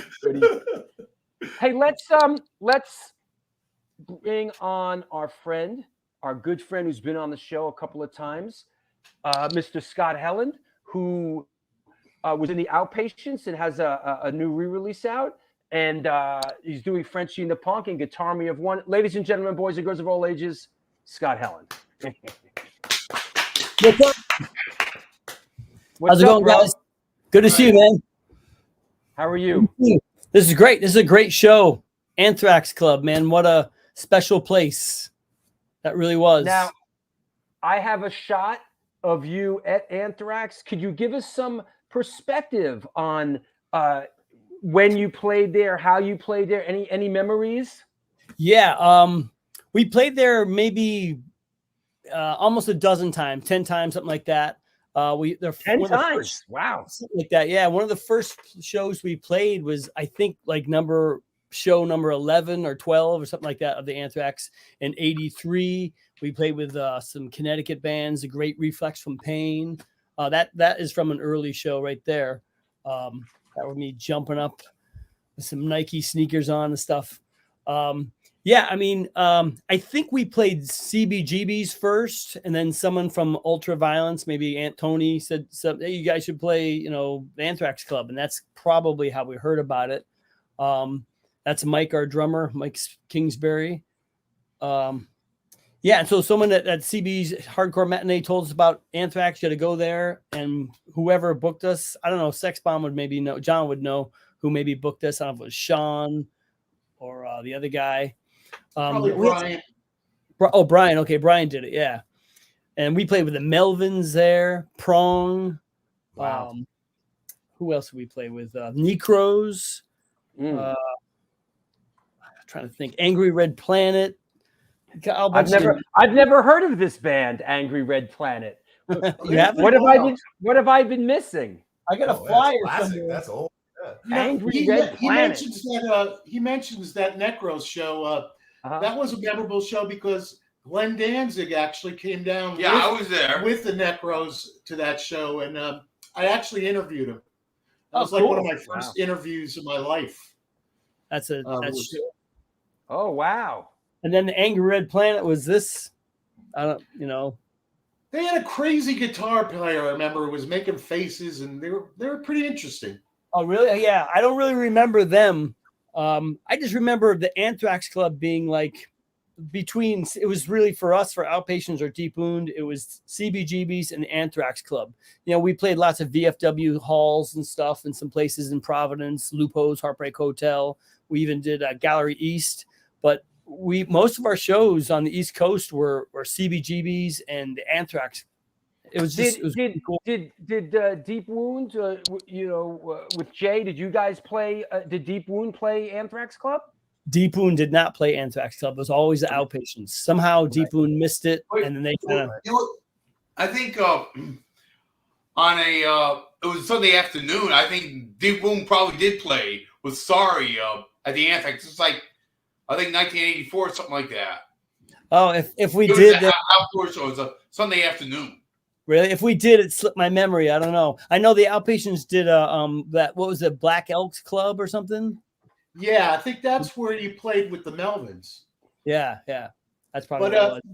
But a fun fact is the guy Murph that used to be in Deep Wound, and I think he went on to Dinosaur Jr. I remember being in the basement with him and kind of like jamming with him because he did live in Stanford for a short period of time. Fun fact. Yeah. Hey, Scott, Uncouth Groove says, Scott, you were my first show at a VFW in East Hartford. Yeah, wow. I remember that. I think that was with Jack Tragic and the Unfortunates, maybe. Wow, boy, you're pulling these names out of the hat. Another band I've never heard of. Really, that's old school. Yeah, Tragicness. I love it, man. Yeah, those are good. Oh, hey, you want some pull some out of the hat? If we go back a little bit to the go ahead. The Grotto. Do you guys remember the Grotto? Yeah, New Haven. Oh yeah, Seizure played there. Yeah. I always thought that this was Pogo's, but it's the Grotto Club. Yeah, it's in the basement. Now, who'd you play with at the Grotto? I think it was CIA. I think because I think that's his kit. You can see CIA on the thing there. Yeah. And that was New Haven. I always thought that was Pogo's because you guys were talking about Pogo's before. The Connecticut's also super tiny. That's true. Played with AOD at the Grotto. That's how we first met him. Oh yeah, I didn't remember that. Jeff says that we played the Grotto with AOD. Yep, that was like in January of 1984. Huh. With bands we met at the Anthrax is probably how I moved from, was able to move from Massachusetts to New York City because the Outpatients played with this band called School of Violence. Mm-hmm. Yes. I later joined them, but we met them at the Anthrax and we always stayed in touch. And then when their bass player got hit by a bus in New York City, Steg called me up and said, "Hey man, can you want to join?" I learned their whole set, did a tour with them, came back from that tour, told my mother, I'm leaving, I'm moving to New York City, I'm leaving Massachusetts. And, it's from meeting people at the Anthrax. It was like such a scene and such a community there that was really special. Amazing. It was an amazing place. Definitely, man. Right on. I'm infatuated with Jack Tragic. I'm wondering, is Jack Tragic still alive? Is he? I mean, can a guy like that survive into the new millennia? Or did he tragically die? Yo, with a name like Jack Tragic, man. I Kill Hippies, I think was his song. I Kill Hippies. Somebody said, wait, I Kill Hippies. I Kill Hippies. Where's Jack Tragic? I want to know. I don't know. I used to hang out with a guy from his band named Mike Morby. And that was a long time ago, but and he ended up being bring me the head of Jack Tragic. Let's talk about let's just poke around here. Jim, maybe you can address this. This was called to my attention that this New York hardcore compilation, the actual photo on the cover of this Revelation Records New York hardcore compilation is actually taken at the Anthrax. Is that correct, Jim? Correct. Correct. I think at the time, wasn't there some kind of I forget what year it was. Jeff might remember. He's good. Was it? Didn't they CB stop doing matinees for a little while? I think from happened in October of 1987. I think there was a big write-up on it on a Max and Rock and Roll. I can't recall, but I think it had to do with the Youth of Today show. But I think that was part of that shift. You know, like all these shows went to Connecticut, or maybe somebody got them in New Jersey too. But because it was, you know, if CB stopped doing that name, where are we gonna go? You know, and these spaces were ready to go. So, you know, that might make sense why I never made it up there, because Antidote kind of took a hiatus in early 80, I think 87. You know, we went in a different, when we got back together, we went in a different direction, and we were like, you know, going another route. And you know, I don't think we were Anthrax appropriate. We're more going into a Guns N' Roses kind of direction, which wouldn't have brought us up to Anthrax. But here's another, you know, I want to mention that when I think of Anthrax, I think of sort of a very youth-oriented straight edge movement. And what happened to that? Where'd that flyer just disappear to? That was odd. Okay. And this was this youth crew shot. I believe it was this shot at the Anthrax. This shot right here. I think this one. Oh yeah. Yeah, I guess that's the back of the club. Yes. Hey, Bomber, tell us about this, John Bomber. Well, maybe Jeff will do a little better job, but I know I see Glynis there. And Aura. I see Aura. Let me take a look. I see Gavin. Hey, Matt from Bold. Drew from Bold. Yeah. And Ray, I see Ray, right? Yeah. Gavin. I see Gavin. So how is it that Anthrax had such a vibrant kind of youth straight edge scene going there? How did that come about? Jeff. I digress to Jeff, yeah. I think Okay, you want to say something, Jim?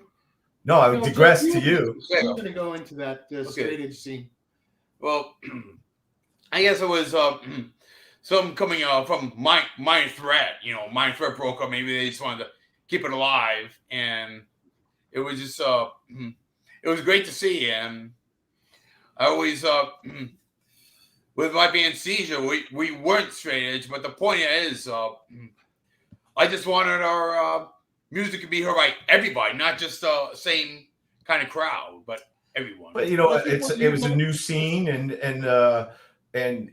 you know, definitely a vibrant scene. You know. Yes. You know, it was like the next generation. It was like you know, they say UK 82. It was like straight edge 88. You know. Oh, Ray Hogan says no liquor permit. Of course, there was no. Exactly. There was, right. There was no liquor permit, so you know that makes sense. But these bands like Up Front, you know. Oh, I want More to say kids from the suburbs. I want to say Youth of Today and Bold, they kind of made that scene blow up a lot. They did. They helped, and then a lot of those great New York bands, and because the thing I always think of is the Anthrax is that those straight edge bands, they really paid the bills for the Anthrax and made all those other shows happen, because those straight edge shows and a lot of those, they were packed. Yeah. And Brian, they paid the bills for the Anthrax in Norwalk for sure, and that was, you know, money talks, and that and sure, and that was the whole thing with the scene, and the scene got really big, and Connecticut was probably, you know, one of the biggest places for that whole scene. Yeah, I remember reading like straight edge kids from Belgium and Holland out in the parking lot. You know. Yeah. And I think that's a real valid statement, Bomber, because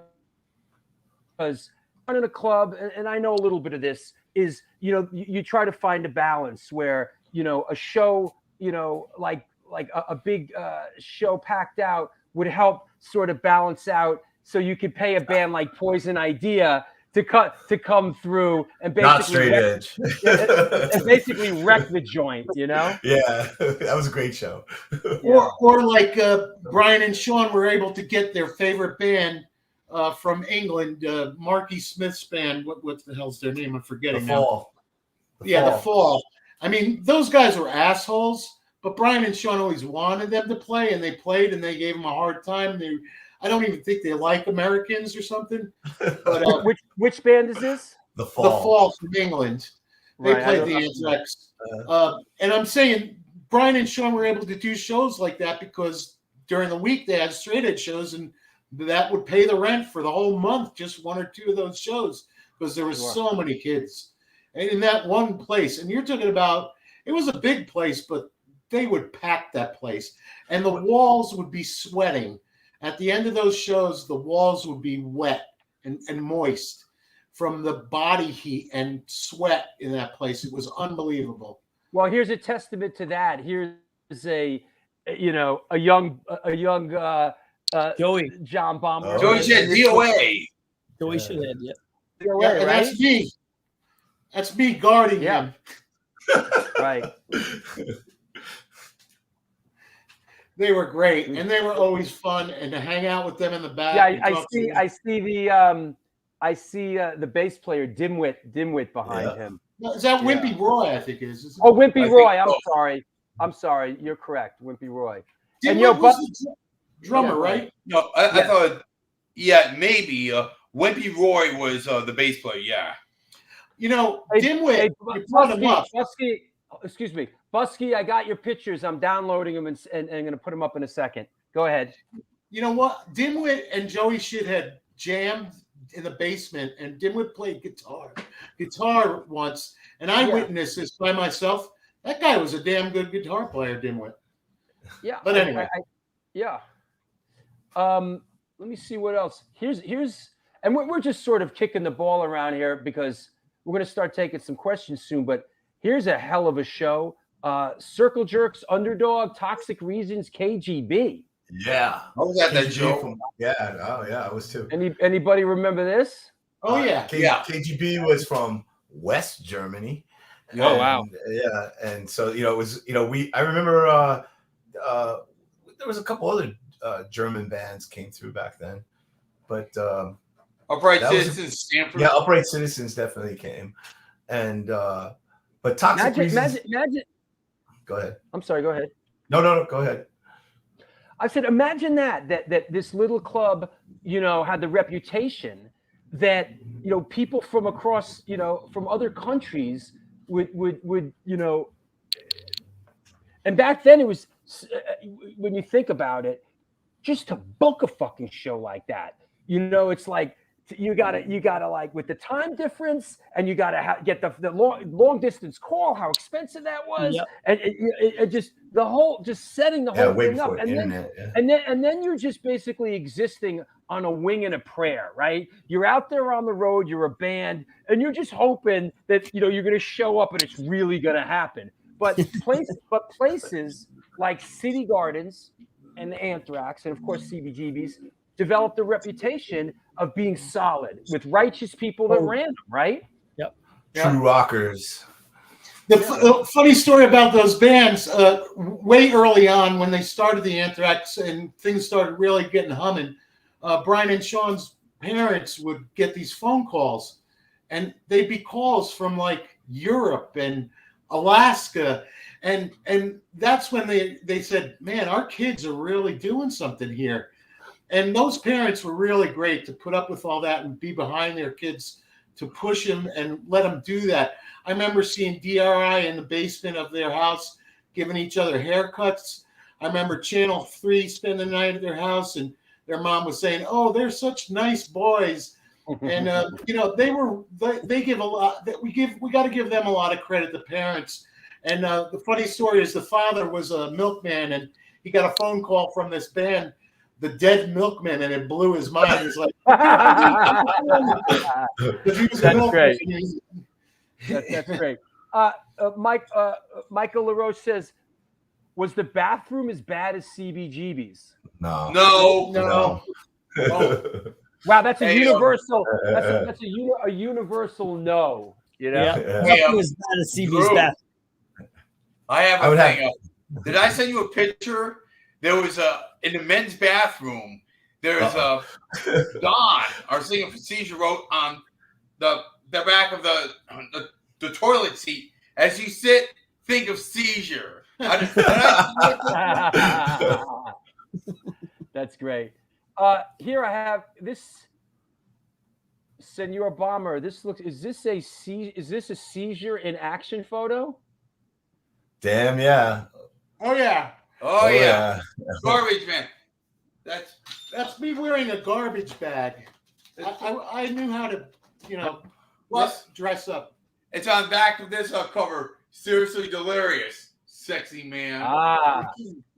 Oh, I can't see it. Okay. Yeah, that's me. Put them out with the trash. But we used to have we used to have a theme party. Like we had guy parties, and then we had a gal party. Yeah, I remember that. And just trying to have some fun and do some crazy stuff. Before we get to, we're going to get to, you know what, a couple things to address. Let's try to address them.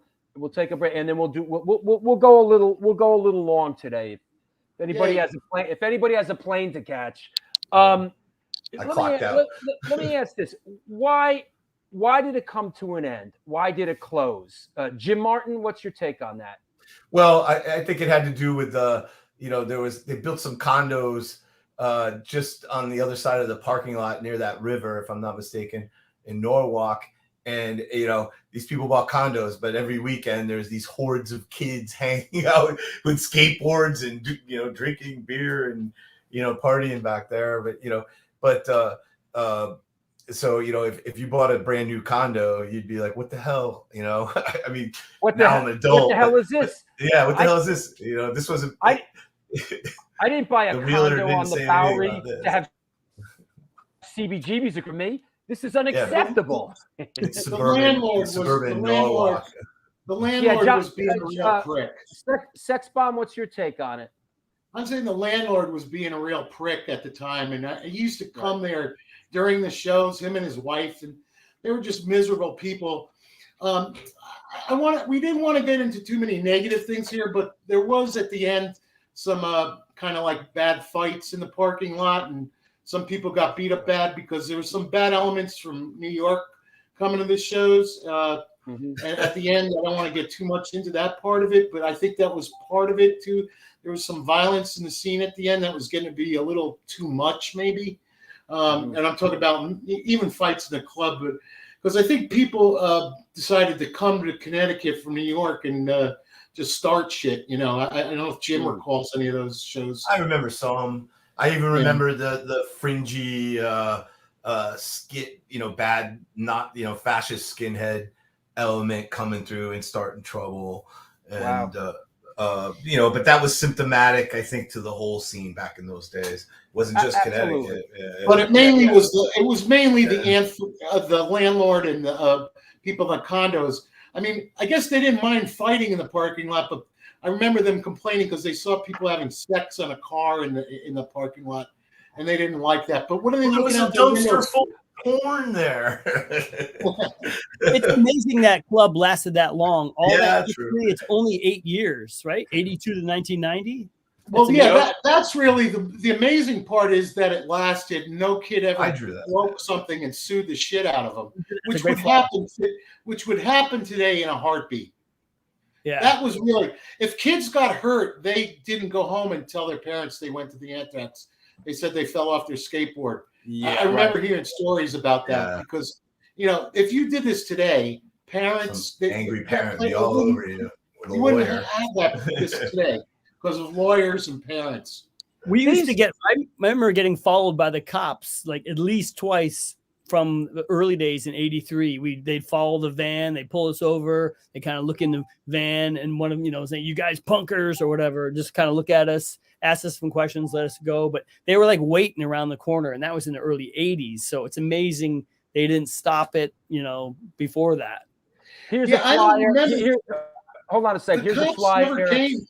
Scott, Here's a flyer, Scott. Outpatients and School of Violence at the Anthrax. There's that connection you were talking about. Yeah. Yep. And Dresden. this- oh my God, Dresden was awesome. I don't know this. Yeah. Mark sent this one to me as well. I'm not familiar with this band, Dresden.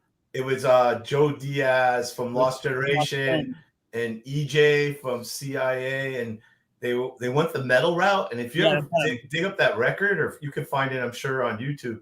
Excellent metal record. That is one of my favorites. I think you'd be really impressed if you haven't heard it, to check out Dresden. Very good record. Kind of a hard name. If they took it from the city of Dresden, which we carpet bombed in World War II, and basically leveled. Yeah. Oh, look at that! Jeff's got the album. Oh, let me see. Hold on. Let me get you. Hold on. Let's see that. Go ahead. Let it focus. Pull back a little. Too many skeletons. So there's the plane. Dresden Dolls. Maybe for the Dresden Dolls. Yeah, that was the same artist that did Vince Rancid, who did the Millions of Dead Cops Tank. The skull. Oh yeah, tank. sure. That was the same artist. No shit. One of my favorite artists. Yeah, that's cool. So the place eventually closes, and was there a sort of like, was there a melodramatic goodbye show, or did it just sort of flit away? Well, I know the last one was Murphy's Law played. I sent you a picture of Jimmy Gestapo, and I know that was the last show, but I do remember everything was pretty much being dismantled at the Anthrax. And I think, John, wasn't like there was a kid who broke his leg skateboarding, at the Anthrax, and then he told Sean Sheridan that the ambulance show saying he broke his leg skateboarding, and he didn't want to mention the Anthrax because he did not want to be That was at the last show? I think. I was just wondering. I think the last show was Murphy's Law. What's that? Last show was Murphy's Law and Sub-Zero, I'm pretty sure. Yeah, it was. That was. And you're wearing the shirt anyway. The building is still standing, correct? Yes. Because I go by it every day. I live right around the corner. Wow. Our good friend John Buskey, who, by the way, co-hosts the Smoking Word podcast. It's on at 8:00 with our friend Hoya. Support that show. Sent me these pictures, including this one, and I guess his friend Chris Daly, who wrote the Anthrax book Everybody's Seen. Is this something that was recently uncovered in the old building? I think Chris did that. I read something that Chris went there and they offered him to take some artifacts out of there before it was renovated to something else. I think in that picture's a Sick of It All sticker, I think. That above that exit sign, that's what's. Yeah, he also sent this. I sent Sick of It All. Maximum Penalty. That's what that was. And then this was the note that came along with it. Sick of It All group shots when they first played. There you go. Buskey, Maximum Penalty sticker from the Anthrax store circa 1990. Yeah, nice.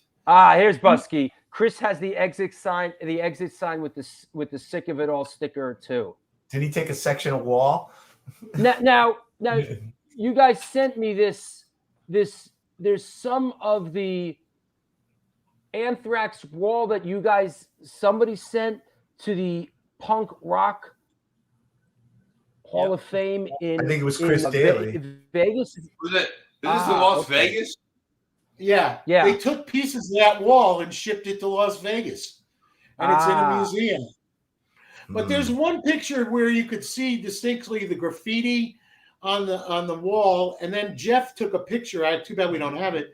And there's a bunch of skinhead guys, and you could see it's from that wall that was in the Anthrax. And it's kind of silly, but it's kind of cool too. That this is what remains. Yeah. Wow, look at that. That I guess this is right. Wild that it was. They like pulled this off, and this was underneath. That's wild. You know, really, it's like an archaeological dig. Here's one more shot from that, which I guess is in this. You know, this is. Look at how vibrant and how much color and personality the wall had, and then they just fucking paint it white, man. You know, it's a time machine. It's hard to Well, that's believe the like thing. that's 30 years ago. You know, They didn't. more, They yeah. didn't paint. You see, they didn't paint over it. They put sheetrock over it, and that's why they were able to salvage all that shit. That's wild. Do you think any of that body heat moisture is still out there? Mold, black mold. It's like a time capsule, you know. Ray Hogan says, and I do want to mention Chris Daly's book, Everybody's Seen. You know, because Chris was really the impetus for us to do this show. You know, I reached out to him, I talked to him. He really thought it would be appropriate to have you guys on the show. He sent me the book, and you know, it took probably a year for us to get to really book to make this show happen. But I'm glad we did. Ray Hogan says the index at the back of Everybody's Seen is invaluable. But the one thing I want to say is what's more invaluable about the Anthrax is all the friends that we made from the beginning to end. You know, not including us, me and Jeff. I mean, me and Jeff have been friends forever. I found my wife at the Anthrax. She went. I kind of did too. Yep, she went to the original Anthrax in Stanford, and that's when we first met. But later on, we hooked up and got married. And you know, I thank the Anthrax for that. I got a wife. I think I mentioned it earlier or to you yesterday, but I was on tour with this band from Finland just a couple years ago, and they're just asking about shows like who are you seeing, you know, Van Talk, you know, and who are you seeing, what shows, and they couldn't get over what I kept, you know, it's like, fuck you, man, you didn't see all those bands. I'm like, right. Yes, I saw all those bands, you know. It's like I was there. This is the place. And being next to New York City, you know, it's like those van rides. I remember them well. You know, how'd you see all those shows? I saw the Bad Brains and fucking A7. Hey, let's take a sponsor break, my last break, and let's come back and we'll take questions from around the world and we'll keep going. From Martin Paints? Hey, Scott, you gonna hang out with us? I can hang out, sure. All right, we'll see you in a couple minutes. If it ain't paint, it ain't paint. Okay. That's right. This is the New York Hardcore Chronicles. Often edited, never duplicated. Still at 230 shows in. We ain't stopping anytime soon. We are sponsored by New York Hardcore Comics, The Organic Grill, the Texas Silver Rush, Generation Records, 126 Hardcore Clothing, Grunge and Grime Soap Company, and Devin and DTFM Vinyl Distro. It's a record store that specializes in underground music, punk, ska, hardcore metal, and more. Located in the heart of Fargo, North Dakota's industrial district. Shop in person or online at www.dtfmvinyldistro.com, where the motto is Death to False Metal. Come on now, Grunge and Grime Soap Company. They're a handmade soap and skincare with a rock and roll spirit. Based in Nashville, Tennessee, they combine their love for rock music and their love for creating products that are good for your skin and good for your soul. Since the year of our God, 2019, they've been creating high-quality, natural, handmade soaps and skincare products with ethically sourced and sustainable ingredients. They give 10% of their net proceeds to local and community outreach programs. Visit the website at www.grungeandgrime.com and enter the code DREW, that's D-R-E-W, to get 20% off your first order. Get some soap, wash that bidet. That said, I just want to remind everybody, please, please, please, pretty please, support the show. Show needs your support, man. Please. Patreon, join Patreon, whatever it is. If it's $2 or $5, just be a part of the community. There's also a PayPal address there. We're also doing there's a super chat feature here. If you do a super chat for a couple bucks, it comes through on color. Ask a question, any question, you go to the front of the line. You know, that said.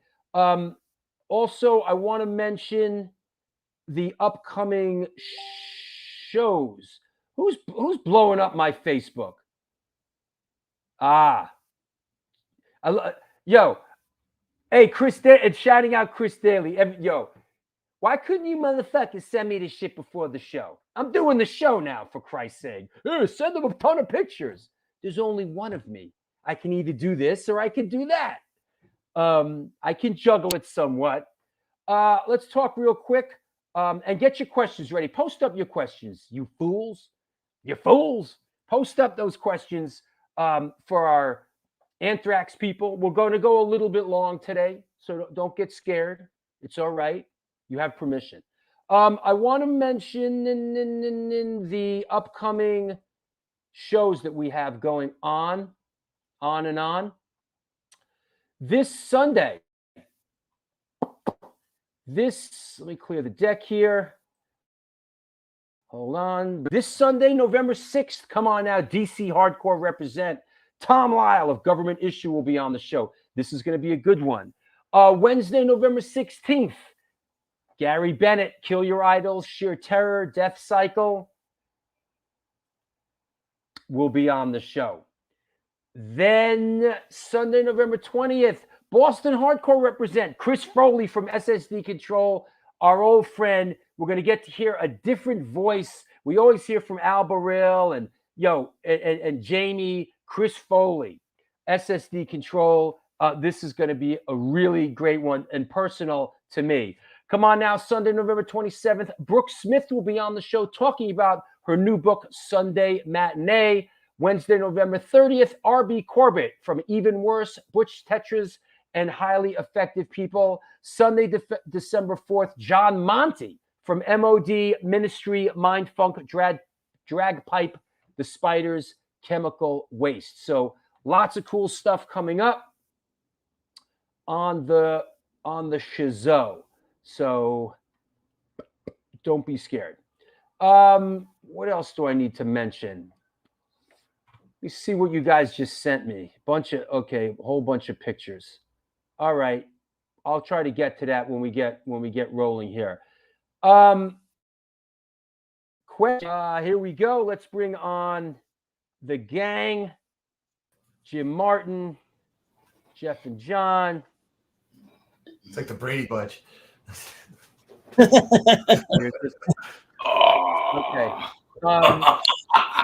Get SSD back together. Listen, let me get something clear. I don't like to use my superpowers very often in this dimension. I did it for Biohazard. I did it for a couple others. So let's be really straight. If I'm going to use my superpowers on this planet again to get a band back together, let's be real clear on who it should be. But let's not get into that right now. First question. Here's one. What band was the oddest fit for the club? Anybody have a take on that? Sounds like The Fall. Overkill. Yeah, Overkill was kind of weird. Oh, Overkill, the metal band from Staten Island? Yeah. Yep. Wow. They played everywhere, though. No offense, metal people. Yeah. Oh, jeez. I don't know, because people were pretty open-minded. They had all kinds of crazy stuff play there. But the two clubs, the Stanford and Norwalk, they were kind of different. Stanford was a little more diverse, maybe, but I don't know. There wasn't. It was kind of a formula there, and a lot of the same bands. There wasn't any too odd shows. There wasn't any country bluegrass or anything, or nothing like that we could recall. Yeah. Next question. Wow, Chris Daly just sent me some really amazing stuff. You guys got to see this. Hold on, I'm just lining it up. Hold on. I got some more. So when I get a chance, I'd like to say something about Chris Daly's book. Go ahead, do that now. Do that now while I'm getting this together. Oh yeah. Okay. You turn to page 38. I mean, nobody has the book. And on page 38, they'll talk about how I used to pull pranks on the straight edge kids, talk about G.G. Allen. for the record, this is what really happened. I would talk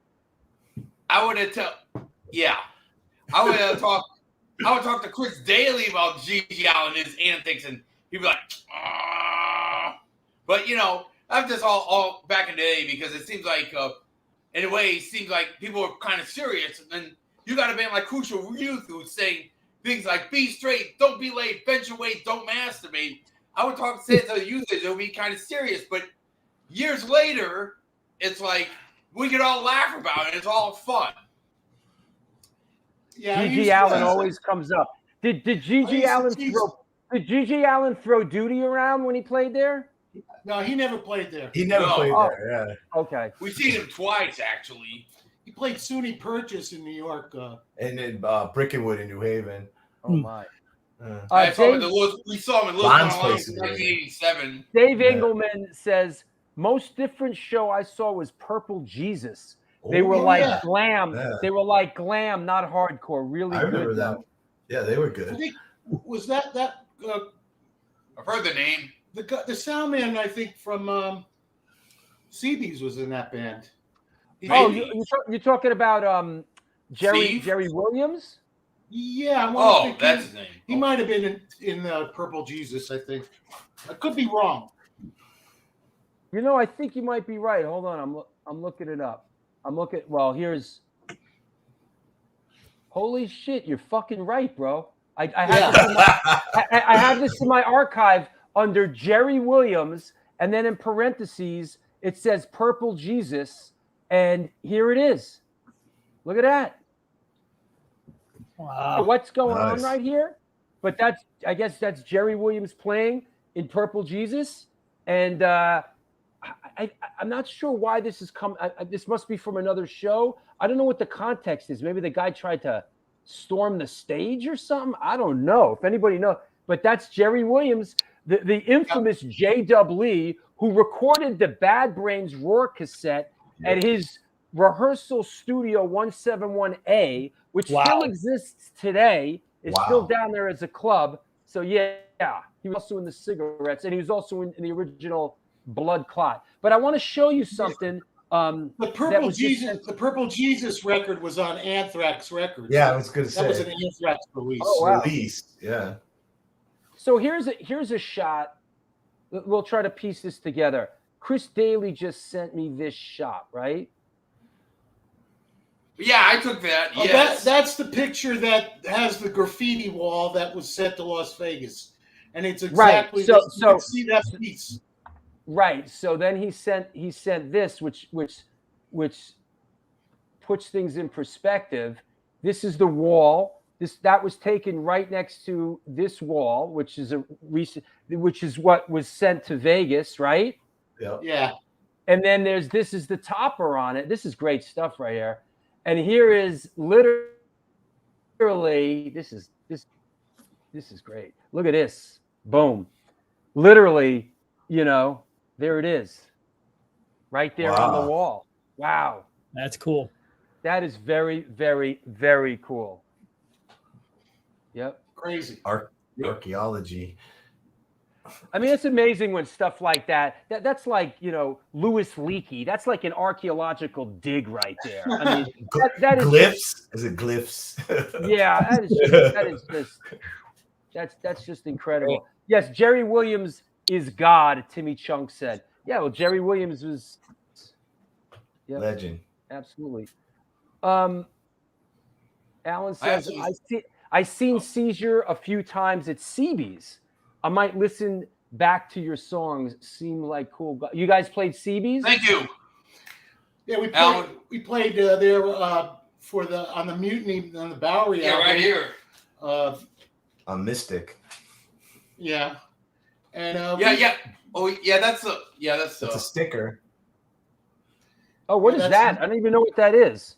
The Mutiny on the Bowery album. Is that a is that It's a comp. It's a compilation. It's a comp. Who's on the comp? But it's on Mystic Records. Us, Seizure, Damage, 76% Certain, Sharking Machine, Children in Adult Jails, Cynicism, AOD, and Chronic Disorder. I am not familiar with that at all. Yeah. You know? I have bad memories at CB's though, because I remember breaking my string there, and I tried to tune my guitar with a pitch pipe, and it was really loud. It was embarrassing. Really embarrassing. Connecticut resident and good friend and supporter of the show, Ray Hogan, says, I felt Token Entry was the house band for a year. Oh, they played quite a bit. Yes. We played CB's with Token Entry. Yes. Also the Anthrax. And what happened was, it was Token Entry Crackdown, and one band canceled. Brian asked us if we could see if you could fill in, and that really meant a lot because the kind of the straightest crowd that they were attracted, they brought in. It's like that. I wanted to give it a shot, play in front of that crowd. You know, it was a fun show. Nice. And I was like, yes. Yeah, so we hooked up with the Agnostic Front crew there, and we did that album with them, and they got us a gig at CB's that time. Message from America. Well, speaking of Roger Moret, Michael LaRouche says a great story in Roger Moret's book was them robbing some drug dealers in New York, doing their shit, and then going to Anthrax to play. Oh man, that's great. And lived to tell Here's a about good it. one. Did Anthrax from Heggs? Did Anthrax ever play the Anthrax? No. No. No. Did Biohazard ever play there? I heard they did, but I wasn't at the show. I heard about that. I seem to think they did too. I think they did, yeah. You know, one time. I know we were on a cassette comp with Biohazard. This is a great one. Nicole Entwistle. My first show at age 15, I was allowed to attend after my dad called the fire department to see if the club passed inspection. That's a good dad. Yeah, I remember the Anthrax was closed temporarily until they got the fire marshal thing straightened out. Well, I mean, which they did, but hey, better safe than sorry. That was like 86, right? What's that? Wasn't that 1986? It was closed for like a month. I think so. Probably around 1990, I think, or. It would seem to me like that Stanford location, you know, you didn't want to draw a lot of attention because bands playing down in the basement. There's probably one exit, one rickety stair exit. I mean, that's they probably got out of it. That's probably part of the reason they got the hell out of there. You know. Yeah, it was dangerous. I mean, when 7 Seconds played there, that place was packed. I mean, it was unbelievable. You know, I remember when DOA played the Anthrax in Stanford. That I couldn't even go down and watch it because I mean it was so packed. It's like it was hot. I thought I was going to suffocate. This is a funny Michael LaRouche, and this is going back to when we were talking about Murphy's Law and the club closing. He said, if you're closing your club, foreclosing on your house, or getting divorced, Jimmy Gestapo is a great person to have for that going away party. Yes. Yeah, you got a point right there.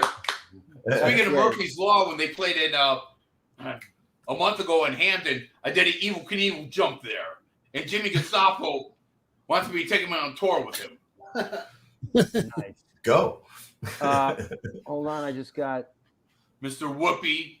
Hold on. You're the greatest. Motherfuckers couldn't send me this shit. Fucking people, you know, you can't send me this shit so I could set up the show. Here's this just multitasking. How about this? Boom. Yeah. Oh yeah. I remember was, that. Mark just sent that to me. He said from the Stanford gig, so packed. Yeah. He said. Yeah. Excellent gig. Who drew that picture? Somebody named JT. Yeah, I think that show was a big inspiration to all those straight edge kids to see. I think they really looked up to Kevin Seconds and 7 Seconds. Also, I think the Youth of Today's 7-inch came out right after that. On Positive Force, but which is 7 Seconds label. 7 Seconds went beyond a straight edge band because they everybody liked them. I think, you know, I just saw 7 Seconds for the first time ever with the Circle Jerks. I never saw them. Oh, wow. Here's one. Stand up and be counted at the Anthrax Gallery. Oh, Youth of Fatal today, Vision. Fatal Vision, Numb. I like this. Numb Sex and the Numbskulls. I guess that was, hey, we're Numb Sex. Hey, we're the Numbskulls. If both bands got together, they could be, the I think Numbskull stage is named after the dog. And then Numsex, Sean McDonald went on to that New York grunge band Surgery. He was in Jeff thinks yeah, he was in Surgery. And Jeff thinks Numbskulls is pre-Underdog. Oh, that's right. That's right. But Numsex, remember Sean? Uncouth Groove says, great show, Drew. First time viewer, I'll be back. Well, you better be, bro. Hey, you doing a great job, Drew. Yeah, this is great. Listen. Let's see what else we got. Overkill's one of my favorites, Lori Dawn says. Yes. Yeah. Andrew Tosh. Did Andrew Tosh play there? No, I don't know about that. Yeah, all right. Yeah, that seems odd. Let's see what else. Okay. Jeffrey Steiner says, my first shows were at the Anthrax from 87 on. Lou DiBella's dad was a saint and drove us 13-year-old kids from Westchester to Norwalk. Lou DiBella being the singer for Sub-Zero. Yeah, Lou, I know. Right. Cool dad. Yep. Yeah. Lou's pretty cool. 7 Seconds, always great. Ray of Today, I think, highly influenced. Yeah. Yep. Yeah, of course. Yeah. Yeah. Todd says Stanford location was a fire trap. I wasn't there, but just the picture you're painting, it's like it was an art gallery upstairs in some old wooden type building, and there was stairs that go down, and the shows were in the basement. It's like, yeah, all right. Yeah, that was the only exit. I guess you could have busted through the wall next door, though. Here's a shot that we didn't post. This is SNFU. I'm not clear which location this is. Anybody? That's Stanford. Anthrax. I mean Norwalk. Norwalk, yes. Yeah, it's Norwalk. Yeah, I took a picture of Chai. Norwalk. Rest in peace, Chai. They were loved. They would put on a great show. Chai Pig, best frontman in the business. I never saw them. Unbelievable Oh band. my God! So I never energy. saw them. I missed the boat on them, unfortunately. You can tell DOA ended up inheriting their drummer. Say that again, Scotty. You can tell that's Norwalk because there's a stage and the singer's up on the stage. I see. Because Stanford, there was like maybe that much. Is that right? There was like 6 inches. Yeah. Yeah, that's about it. Yeah, I remember breaking a light bulb with my head because I jumped up and hit the light bulb, came down, didn't even get a cut on my head, broke the whole light bulb. But I'm pretty sure I remember Sean being pissed at me because fucking broke another light bulb. How many am I gonna have to replace? Here's a banger here, and this might play into what Busky sent us. Sick of it all, maximum penalty at the Anthrax. That's wow, cool. that's a good Maximum one. penalty. Yeah. Got Bug says if you can look up, it has to be Norwalk. Yep. Well, that one, yeah, it was Norwalk because Sick of It All. When I first saw them, they were at the Norwalk Anthrax. Mm-hmm. Yep. Yeah. Cool. And same thing with maximum penalty. All right, let's do this one here as we start to head down the home stretch. Craziest show you've seen at either Anthrax. Let's start. Jim Martin, you go first. Craziest show you ever saw? GBH. GBH. Wow. Yeah. It was pretty packed. You would think so. Yeah, and eagerly anticipated. Yeah. Yeah. Josh Elrich says GBH. Yeah. So okay, makes sense. Bomber. I want to say those Guar shows were pretty off the hook. I mean, I think I still have Guar blood on my amplifiers from those shows. We played with them at Brickenwood.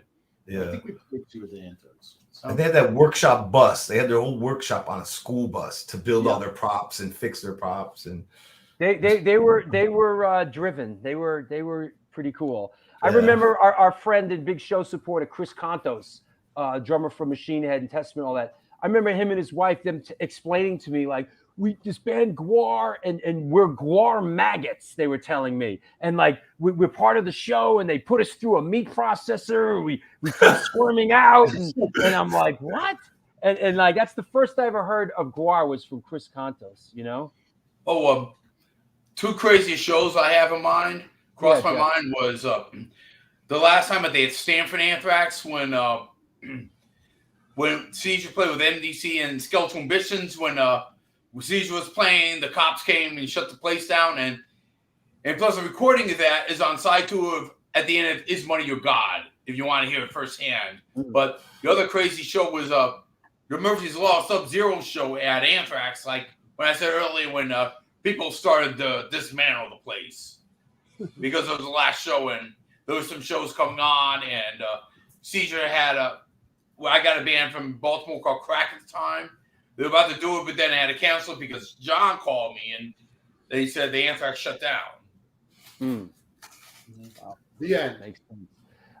Ray Hogan says, for those who don't know, check out Guitar Army of One. Nice. Thank you, Ray. It's actually Guitar Army of One word, but Guitar Me. Hey, Scott, bring us up to speed on what's happening with you guys and with Frenchie and all that. Like, what's the latest? Frenchie and the Punk, we just finished about 60 shows in the U.S. We're going to England in December. We just put out a new record called Zen Ghost, and it just came out like last Friday. So that's gonna go really good. We got lots of festivals booked for next year. I'm doing a Guitar Army of One show in New York City on November 15th at the Hard Swallow Bar. You missed my show at the Auto Bar. Good show. I wasn't in town. I know it was Paris's birthday, I think. Yeah, I can only do so much, you know. That's right. I know you can spread thin. Yeah. I got my the CD you guys sent me. Oh, cool. Awesome. Thank you for supporting. Of course, man. I fucking support you. You support me, and we support each other. And not to sound corny, but that's really how things work, you know? Totally. Absolutely. So, anybody John came to our show in Nyack last week. Nyack represent. Yep. Thank you, John. Hey, one thing I want to bring a cool memory is the first time I think one of the earlier shows we played with Agnostic Front is we actually booked a show and Seizure played with Agnostic Front at Yale in Gypsy New Haven. There's Yale right behind me. I always wanted to go to Yale, and my parents wanted me to go to Yale, and I ended up playing there with Agnostic Front. That's cool. It was at the Gypsy Bar. I remember that. And I think the Psychos played with Billy Psycho. Oh wow! And Fatal Vision, No Pissing in the Shower, and maybe one more. I guess that was the first interaction with AF. I think. I want to think. I think it was at Southeast. Maybe. Oh, there was the Southeast. Yes. Yeah. Huh. You were Scotty. Yeah. Anybody you want to shout out, Scotty, on the way out? I'll give a shout out to Jeff. He was just giving some props to Frenchie and the Punk there. Jeff Terranova. What's up, Jeff? Yeah. Hey, Jeff. Here you go. One thing I want to say, going back to something you were saying before, craziest shows, Anthrax. I have 2 of them, 7 seconds. I didn't play it, but I went to it, and that was it was insane. And the other one I did play, it was with the Battalion of Saints, and that was a great show. Those guys were like on fire, really good. Thanks for stopping by. Hey, Scotty, thanks for stopping by, man. Thank you. Thanks for having me, man. Appreciate it. Good to see you all. Jim, amazing flyers, amazing artwork. Nice to have FaceTime. Yeah. Keep totally. rocking, Scott. Hey, Scott. I'll run it to you. We'll see you soon, Scott. Take care. That's our good pal and supporter, Scott Helen from Outpatients and Frenchie of the Punk. As we head down the home stretch here, I want to thank you guys for coming on the show. It was a blast.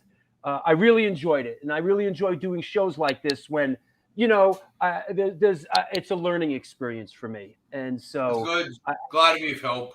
I wanted to say the last message I think is the Anthrax worked because it was DIY, and And the Anthrax was not one person, it was everybody.